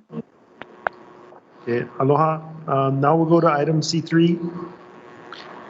Aloha, Commissioners. Lehua Kinilau Kano, the legislative analyst. So we did provide, just to put some context now that Claudine did explain. So typically in April of every year is when the commission accepts the housing plan. So the housing plan for the year that starts July 1, 2020 and goes to June 30, 2021 has already been approved by the commission. So just to put some context on that. What we're reviewing today, or at least a draft was provided you, is the annual performance report that comes from the prior housing plan that started July 1, 2019 and ended June 30, 2020. So when you go through this, the housing plan is in basically the non-shaded areas, but what we're actually completing in this performance report is the gray. So anywhere where there's a gray shaded area is the information that we're providing, just to report on what were the activities we had said we would do and how were we in terms of our performance in completing those activities. For the last fiscal year that ended June 30, in all areas except for 2, we either met or exceeded our plan that we had proposed in the housing plan. Just to sort of highlight a couple of things. So we tried to do an overall sketch on the submittal page 1. So as I've been explaining, what we've been putting towards capital improvement projects has been going down, and as state funds are being appropriated through the state legislature, that's really picking up the CIP projects, whereas at one time, we weren't getting as much CIP funding from the state, and so NAHASDA was contributing a significant amount of CIP. So there's definitely a shift. If you want to see in terms of what we budgeted versus what we actually expended, if you look on page 41 of the annual performance report, again, the non-shaded areas is our plan, and the shaded areas are the annual performance report. So we had projected to expend $350,000 in CIP, and we actually spent a little over $300,000. So we came in the area of what we projected we would expend. And as we explained in our report, because we're not really using CIP, it's really for engineering, construction management. There were no lots that were anticipated to be to come out of this activity, and so again, we met that objective. For developer financing, we had actually projected a higher amount, and let me just explain what's happening there. So the department had put $5 million towards developer financing for East Kapolei 2B, Ka'ulo Kaha'i. And so that money is still there to help with the next phase of lots that will be up for lot selection, the next 37 lots. So that's why those funds are there, but we didn't actually expend any of them in this last fiscal year. But again, we had said no lots were going to be completed, and so again, we met the objective for that program area. For the HALE risk mitigation, that's like our HALE homeowner financial literacy component. And so we had budgeted $50,000, but these contracts are now coming basically utilizing trust funds instead of NAHASDA funds. So this was really the tail end of a contract under NAHASDA. So 2 financial workshops were held, and so we exceeded the number of NAHASDA eligible families who participated and got financial literacy information. For homeowner financing, we had projected $1.28 million. This is where you're going to start to see more money is going towards homeowner financing, the vertical. So over $3 million is what we spent in the last fiscal year on homeowner financing. A lot of this has to do with because sometimes our families, through every effort that they make, they are still unable to secure financing through private lenders. And so we're seeing more NAHASDA funds assisting families who are 80% and below to finance their construction. The one area that we fell a little bit below was in the home assistance program or the home repair program. As Commissioner Helm and now Commissioner Kalekini, a lot of those funds are being directed towards Kalamaula, Ho'olehua, and Keaukaha, and the reason is those are the older homestead communities. So when the program was approved by the commission, the ideal was it's these older homestead communities that would need the rehabilitation more than newer homestead communities. We have The reason why there's so few funds coming out, we actually have funds sitting in escrow, so we are able to work on the projects that are in the queue.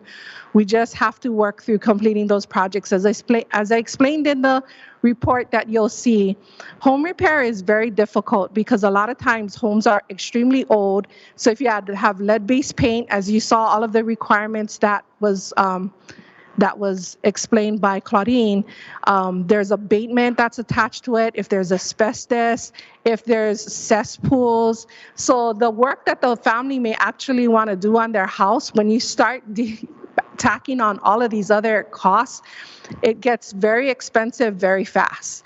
And so it's an ongoing issue. We've continually raised the issue of Davis-Bacon, and prevailing wage is also driving up the cost. So we continue to do our best to work. The reason why we fell short is we completed 2 projects, one in Keaukaha and one on Oahu.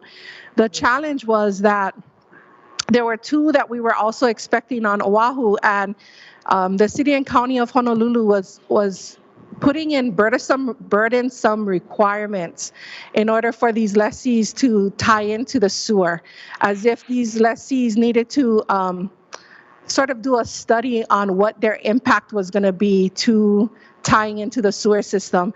So the decision by, in concert, we've been working with Land Development Division staff, was as the sewer systems are being upgraded, we'll work with these 2 families to sort of be included in that ongoing discussion. But again, we do anticipate continued work in this area, but that is one of the areas we did fall short.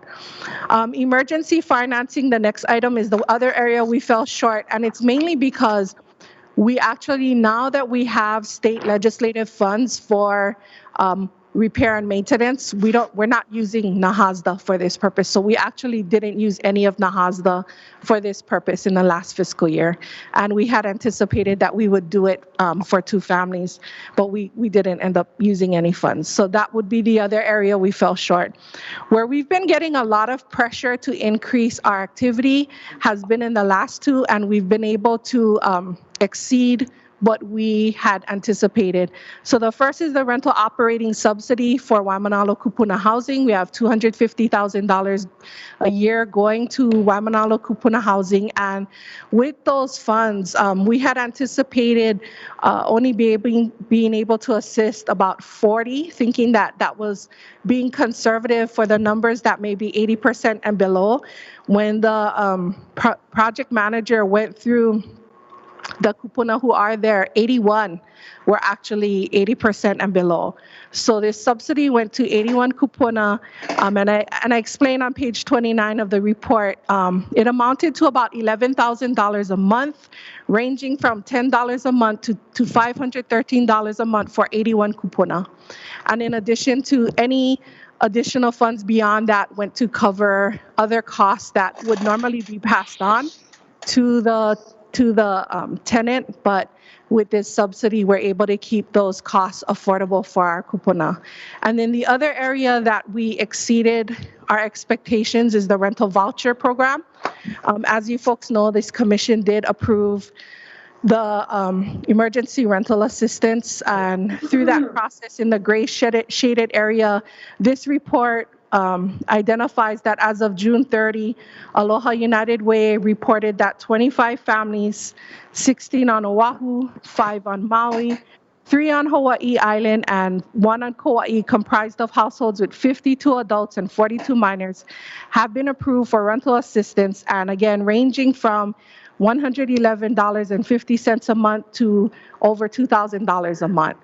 So I think given the increased pressure to put more towards rentals, I think we've been able to accomplish that, at least in the last fiscal year, and then we'll continue to see what the numbers look like as we continue in this current fiscal year's housing plan. Again, that was approved by accepted by the commission in April, and that took effect, and we're following starting July 1, 2020. Okay, questions for Lehua on the annual performance report?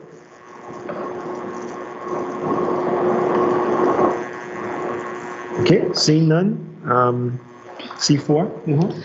So C4, I think you folks have all been apprised last month by our administrative services officer about the budget, but I just wanted to, now that the legislature has adjourned or sine die, just provide a quick summary of the legislative session 2020.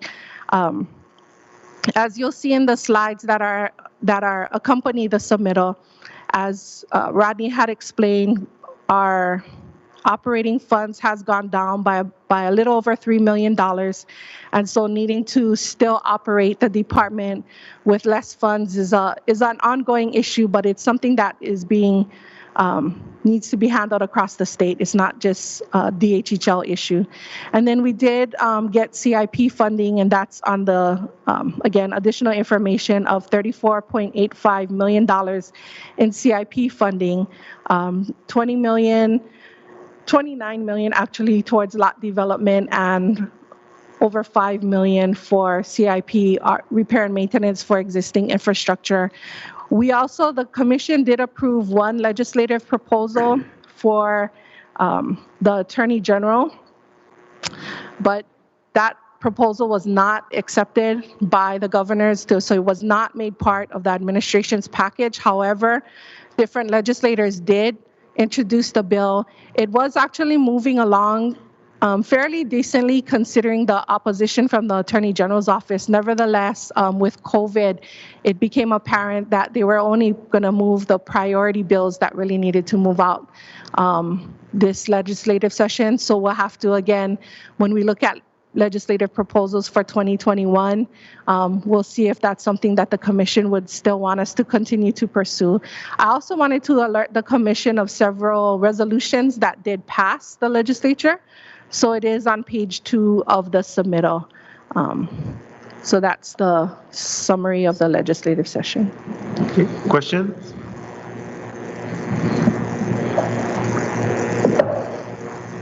Okay, hearing none. C5. So C5 is legislative proposals for 2021. Again, during this time of year, we start our outreach, and we always want to start with our commission as the policy making body for the department. So using this opportunity to let you folks know and ask for your input on any legislative proposals for 2021. Once this meeting is completed, we'll be sure to follow up also with sending this out through our networks that we have through the department, and with ICRO's assistance to send this out. And we're hoping to get some responses to put a package, at least some proposed legislative proposals for next commission meeting. So this is just letting you folks know that we'll be seeking input on legislative proposals for next session. Okay, David? Thank you. So I'm guessing that the August 10th deadline wasn't applied. The challenge is I'm operating with limited information. What I mean by that is typically the governor's office gives us to September. And so if there are any questions, I'd be happy to answer them. Commissioners? I just have one comment about the community solar. I said this sort of plays into our Kuleana projects as well as far as electrical. It'd be a good addition. I know a lot of these projects are going on in the mainland, but it would be a good addition outside of our wastewater treatment, as well as having community solar as well. So, thank you. Thank you, Dennis. Any other questions? Chair. Yes. Andy? Yes, thank you, Alan. Mike. For presentation. I had one quick question. You know, on the projects in operation, the Kalailoa solar power, is that capacity of 5 megawatts correct? Yes. You're talking about the Kalailoa Solar 2? Yes. Yes. It's 5 megawatts. Okay, and the second one is a 12 megawatt capacity. Mm-hmm. Right. So whoever did the annual lease rent negotiation for that first one did an excellent job. This was because the power purchase agreement rates were much higher back then. I think it was around 2011, 2012, like that. Okay. Okay, that makes sense. Yeah. And Okay. then the lease to Anahola was executed back in, I believe it was 2014. And I think by that time the rates had started going down. Correct. Okay. Okay. Nice. So on the projects pending, when you say pending, is that because it's going through a current RFP with Hawaiian Electric, or No, actually, some are like the first one, Mehana Solar, they're negotiating with HECO on their power purchase agreement. Okay. West Kauai Energy, I think they're still completing or maybe finishing up on their due diligence.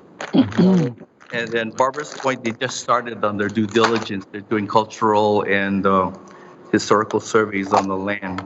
If you might, just to make note, you might notice that they're under a right of entry at this time. So until they're done with their due diligence, then they can move ahead and we can more long term lease. Right. I see. I saw that. That's what I had. Thank you. Okay, thank you, Mike. Anyone else? Yeah, Chair.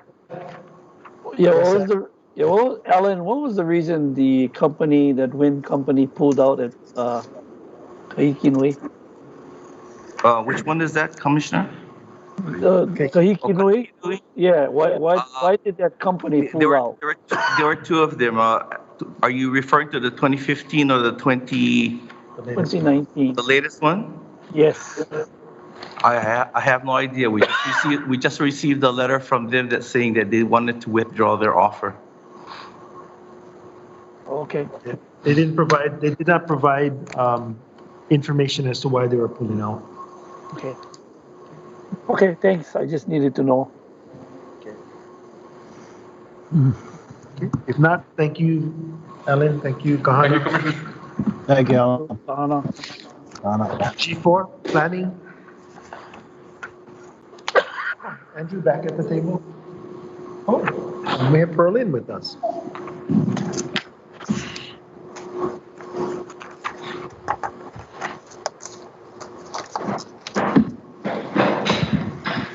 Aloha, Commissioners. Item G4 for information only.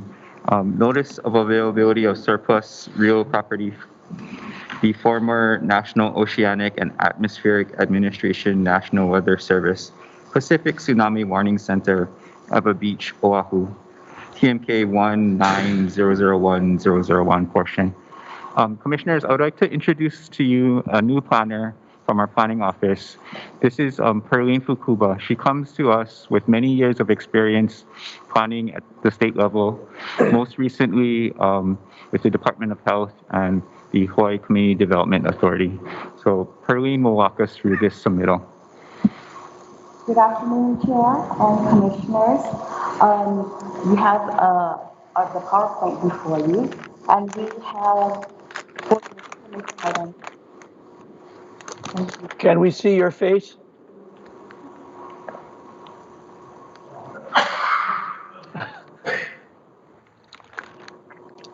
We want to know how you look like. Where are you?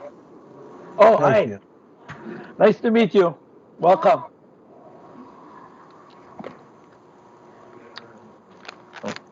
Left is move forward. Right is back. Oh, got it. Great, thank you. So we have 6 items, 6 issues that we'd like to bring before you today. And we'll summarize with basically the notice of availability, the authority that gives us the notice of availability, the priorities we have as the Department of Hawaiian Homelands, property description, our due diligence actions, and finally our next steps.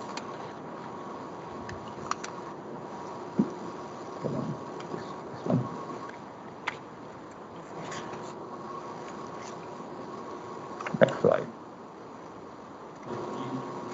Just wait. Thank you. Go back. Go back. One. Yes. The next one. Thank you. One more. So it's slide number 3. Next slide. Okay. Okay, that's good. Thank you, Sergio. We received a notice of availability from the General Services Administration, the GSA, letting the department know that under the Hawaiian Homes Lands Recovery Act, they have surplus federal land in Ewa Beach, Oahu. It's approximately 80 acres. That was the former Pacific Tsunami Warning Center. Today, we'd like to provide some background, on the notice of availability, as well as describe the due diligence actions to date. And finally, we'd like to receive the Commissioner's feedback and preparation for fuller discussion and decision-making at the Commissioner's August meeting.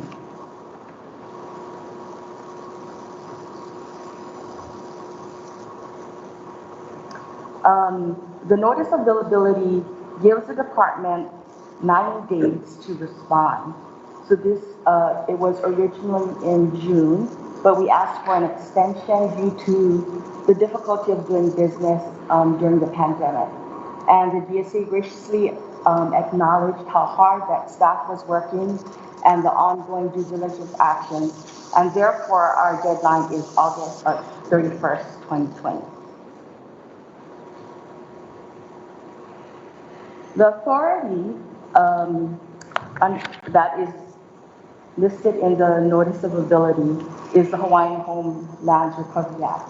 And basically, this act gives the department the first right of refusal for the surplus land. Next slide, please.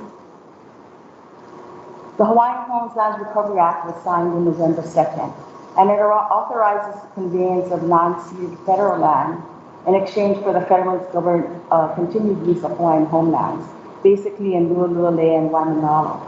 It also allows for claims from the lost use or foregone rent of the use of these lands. These lands may be used for homesteads, communities, and income. So in other words, to make our mission come true. The land reserved for the lost use of compensation may also be sold.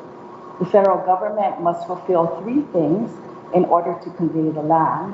1 would be to declare the land as excess. 2 would be to conduct a surplus environmental cleanup. And 3 would be the completion of surveys and legal documents. This chart before you is a summary appraisal report that was conducted by John Childs and Company. The HHL contracted with Childs and Company to conduct all of the department's appraisals during that time period so that findings would be consistent and defensive. There, if you look at the first line, the DHHL claims the federal government continued to use just about 1,500 acres. And there are 3 values given, the low, middle, and high. So that's why it's called a summary appraisal report. The numbers range from about 75 million to 80 million. Added to this is also the Waipahu FCC credit.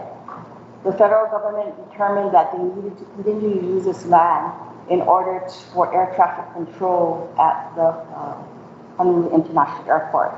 So therefore, adding that 16.9 brings us to a total of approximately 91 to 97 million.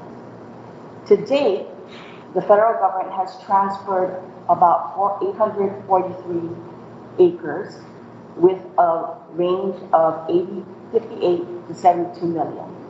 So therefore, on the last line, you will see the balance due to the Department of Hawaiian Homelands, which is a low range of 33 to a high of 24 million. Next slide, please. Number 3 is our DHHL priorities. On Oahu, we have just about 10,000 applications for homestead lands. And however, we only have about 3% of DHHL's land inventory. So in essence, we have the most beneficiaries with the least amount of land on Oahu. The Oahu Island Plan highlights these priorities. And there are three. One, that the number one priority is homestead development. Two, Kapolei and Waimanalo are the prior locations. And three, it would be nice to obtain lands where off-site infrastructure is already in place, under development, or requires limited resources to connect to infrastructure. The Oahu Island Plan also has some cautions that we learned from the past experiences. And this is where land was conveyed to the agency, but it didn't necessarily have the highest and best use for our beneficiaries. So it laid out a review process, which is in front of you, numbers 1 through 7, which includes that the review process includes a look at density, infrastructure costs, topography with a slope of less than 25%, that it not be in a critical habitat or floodway, that we look at the restrictions that come with the land, such as easements, the location of the land, and number 7, the revenue potential.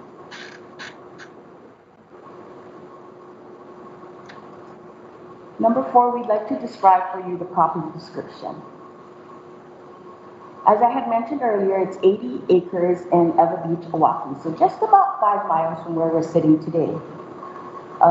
Chair Isla, the DHHL team that's doing the due diligence, which includes managers and staff from land development, land management, and the planning office, as well as Department of Interior staff and consultants, conducted a site visit, and we were hosted by Wesley Lum, who is NOAA's Facility Engineering Branch Chief, and Alan Lentz, who provides on-site maintenance daily, and who also happened to build the last house that is there today. As you can see from the map, the property is bordered by North Road to the northwest, Ewa Beach Golf Club to the northeast, Fort Weaver Road to the south, and on the home is single family and low-rise apartments. It's about 0.13 miles from the Pacific Ocean. The picture you're looking at is the front entrance. So you are looking at Fort Weaver Road. And it's very well maintained. The roadways, the parking lot, the lawn area is very beautiful. It's relatively flat. And they continue to have daily security patrols and grounds maintenance.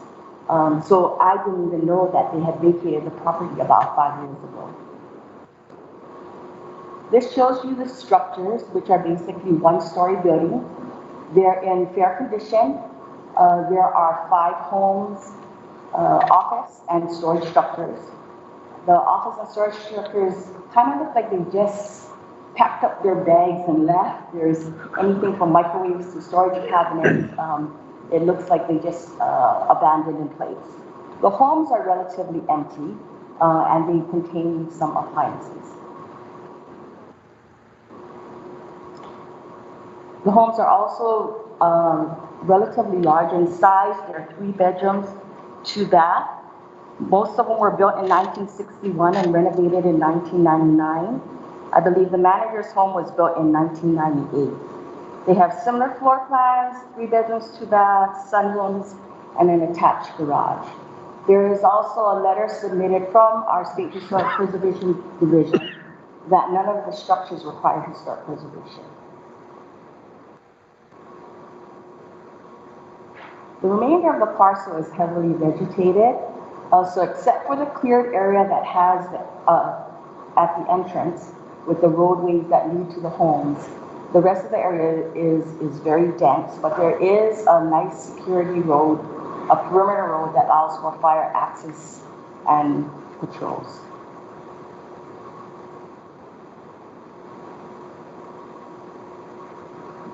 Are there any questions so far regarding the information item? The next section, Commissioners, I'm just going to go through real quickly. As Perlene had mentioned, Planning Office in conjunction with the Land Development Division and Land Management Division is currently going through due diligence actions. Our due diligence studies were initiated in June, shortly after our site visit at the property. Our due diligence actions revolve around four main topics. One is property, title, and boundary issues. Two, environmental hazard considerations. Three, development potential and constraints. And four, interim costs to maintain and manage the property prior to development. I'm just going to real quickly go into detail what those due diligence actions look like. What you see before us is our due diligence matrix. It categorizes the four issues into color code. So the yellow is the property and title and boundary issues. The blue is the environmental considerations. So we list the uncertainties, the actions needed to get more information to address those uncertainties. And in the last column are our findings to date. Our findings to date aren't complete yet. We're still going through the process of obtaining some of the information. Some of them have been completed, and we'll share with you a little bit of our initial findings towards the end of this presentation. Next slide. So as you can see, some of the development potential constraints include presence of historic properties, current infrastructure capacity, and the plans of the U.S. Geological Service, who will be if the department were to take on the property, would be our neighbor. So we just want to make sure that their plans would not interfere with our potential future plans should we take the property. And then lastly, a big concern, for us is the interim cost to maintain the property. We have taken on federal surplus property in the past, for instance, in Haiku Valley, at Upolu Point, on the Big Island. These properties we have not been able to homestead or utilize as quickly as we could, and the cost to maintain them has been more of a burden to the trust rather than an asset. So we want to make sure that if we did take the property, we want to make sure and determine what those costs are to maintain the property. And you can see some of our initial findings to date in the last column. Next slide. Some of the environmental hazard considerations that we have been able to obtain information for include information related to sea level rise and the tsunami evacuation zone area. The map on the left depicts the sea level rise exposure area. It depicts the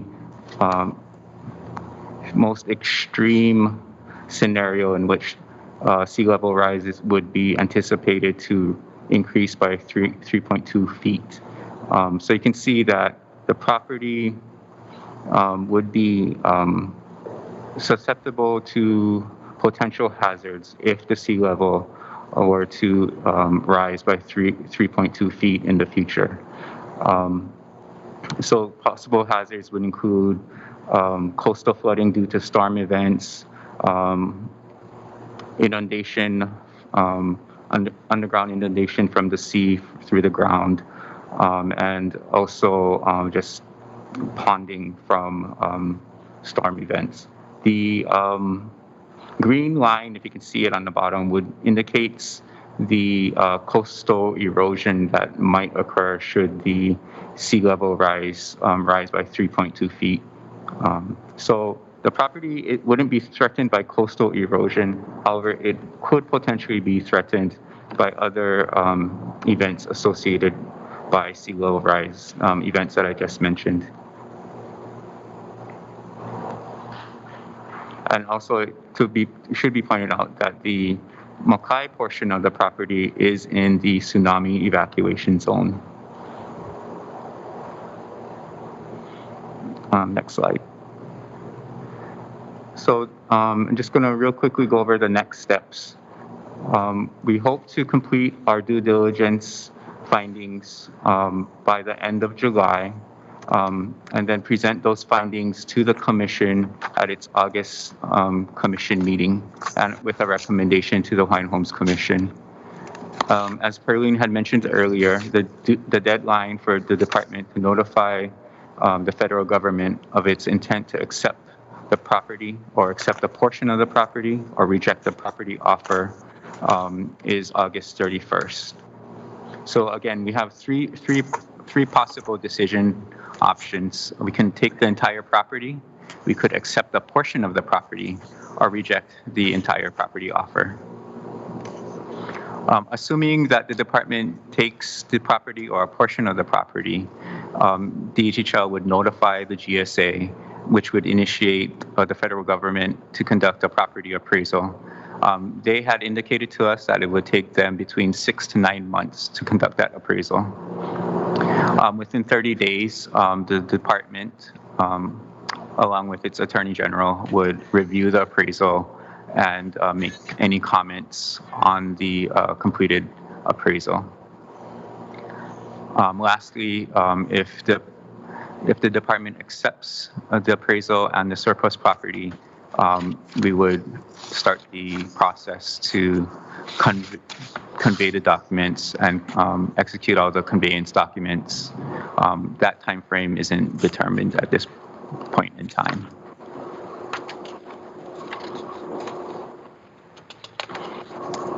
That concludes our presentation. We'll be happy to take some questions.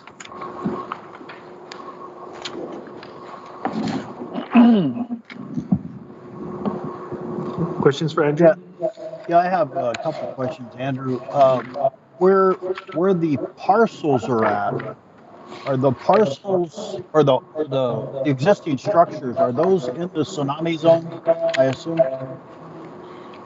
Yes, the existing properties are in the tsunami zone.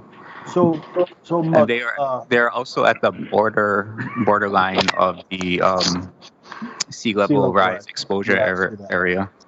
So the area above the tsunami zone is Mauka tsunami zone is probably the safest area, the safest investment, even though there may be some use for the area in the front. Have you figured out on the Mauka side of the tsunami zone, how much area is that? How much acreage? What kind of density are we looking at? We are currently going through the analysis of how many lots, single-family lots, we could place on the property.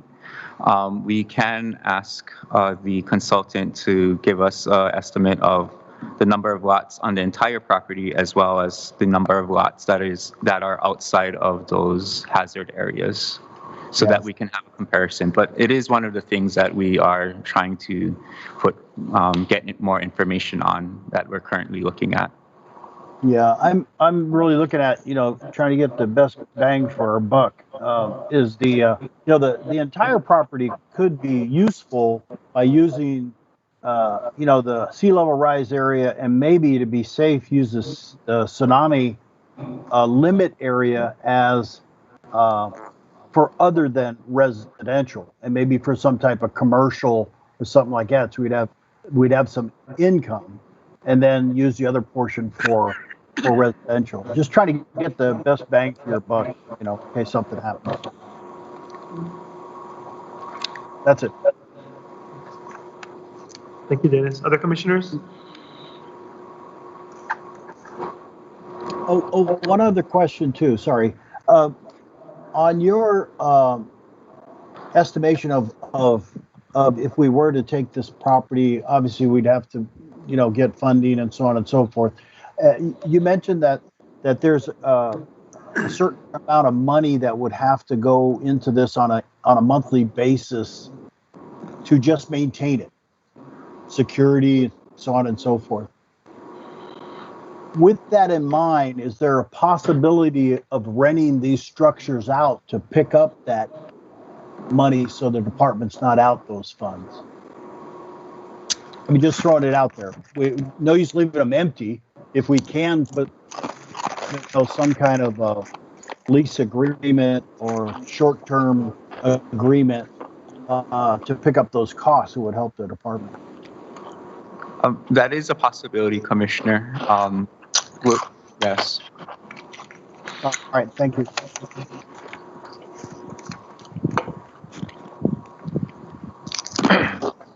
Andrew, I have a question. Andrew? Yes. So, thank you for providing this workshop for us.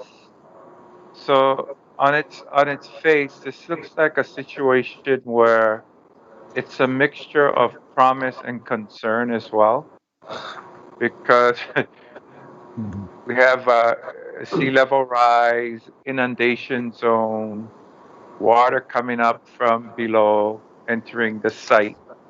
Um, and I know you're looking eventually to us to give some kind of decision on moving forward or not someday. But based on what you think you know so far, what is your general sense of how much risk versus reward this opportunity offers? Thank you for the question. um, well, as was mentioned during the presentation, Oahu has the most amount of residential waitlist applicants. Oahu also has the least amount of Hawaiian homelands, except for Lanai, throughout the state. So the need to acquire additional land on Oahu for homesteading is great. So there is a good opportunity for the department to provide additional homesteading in the area. Having said that, though, the department has learned experiences from taking federal surplus property in other areas, and we've inherited a lot of the development constraints with those properties. So we want to make sure that 20 or 30 years from now, the people that are sitting here aren't asking out aloud, why did we take the property? So there is, as you had mentioned, a lot of opportunity, but also a lot of constraints. So we hope to complete the due diligence to give better assurance that that would minimize any potential risk if we were to take the property, but also we are prepared to make a recommendation that the property might not be suitable for homesteading, and therefore taking it on might be an additional burden to the trust. So I guess to answer your question, I don't know at this point in time until all of our due diligence studies have been completed. Okay, thank you. Appreciate it, you guys. Thank you, Andrew. David? Yeah, Andrew, when do you expect that due diligence will be completed? I'm sorry, maybe you said it and I didn't hear it. The due diligence should be completed by the end of July. Okay. So at that time, we would have information related to everything that's presented in the matrix that's in your packet. It's on page 6. So it's that color-coded table. We should have information related to all of those items by the end of July. So is it possible to get it out to us sooner rather than waiting for the August meeting? So we have an opportunity to review and kind of dig in. I think. As soon as we get it. As soon as we get it, we can send it to you folks. I guess the question is, do you want us to package it or you want us to send it as we get it? I think it would be better if it was packaged, okay. Only so it makes more sense in context. So, but I'd appreciate it sooner rather than later so we can review it. We can do that. Thank you. So Andrew, Dennis again, I'm just going to throw this out there. If we were to take this entire parcel, and this is just a wish list, when do you think it would be developed? 5 years, 10 years, 20 years? Because the reason I'm asking that, if you're talking about sea level rise, that's got to come into the equation. It's going to come into the evaluation. If we're talking 20 years down the road, most of this is going to be covered in water, or a good portion of it. I guess to answer your question upfront, right now I don't know. It's also dependent on the funding that the department receives to develop the property. But one of the things that we are investigating during the due diligence is the capacity of the existing infrastructure that surrounds the property. If you look at the map, the aerial map in your packet that was shown during the PowerPoint presentation, you will notice that the surrounding area is largely residential. So there is existing residential around the property. We know that there is infrastructure provided by the city and county of Honolulu servicing those properties. So as part of our due diligence right now, we are trying to determine what is the capacity of the existing infrastructure. And also, if we were to develop additional housing there, whether or not that existing infrastructure would need further improvements to increase its capacity. Okay, thank you. I just wanted to add, if the existing infrastructure has capacity and no further off-site improvements would be needed, it would greatly expedite the time it would take the department to develop the property. A lot of times it is the off-site infrastructure that adds time to the development of homestead properties, because we have to work with the city and the counties to develop that infrastructure to a level that would be acceptable to them. Okay, thank you. Thank you, guys. Mahalo. Thank you, Commissioners. All right, thank you, Perlene. Thank you, Andrew. Commissioners, I would like to point out that we had some J agenda submittals. Kanani Higsby just was, please hurry up. We want the land development in Lahaina. Kathleen Chase, we're undergoing some analysis of whether or not her request for a waiver of interest on the property tax advancement that we did. We'll probably have a recommendation or a submittal next, it included in a submittal next month with the Homestead Services agenda. We had some public testimony, however, we forwarded that to you. We haven't figured out how to take public testimony live yet. Next month's meeting will likely be similar to this. I don't forecast us being able to travel, and well, we can travel, but to gather in large groups, I don't see that changing before the near future. It's going to take a while, I suspect. And you want to get my attention? Yeah.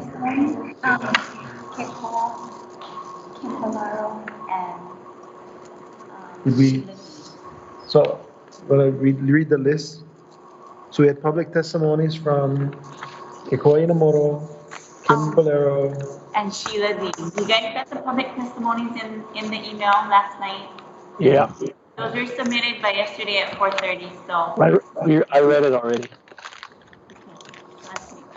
Okay. And then finally, Homestead Services Division, the regular agenda items D1, simple reports. We don't have one with us, so if you have any questions on that, give them to me now. We'll get them answered and the answers back to you. But these are simple reports that you have in your packet every month. Simple to you, Chair. Simple for you. Not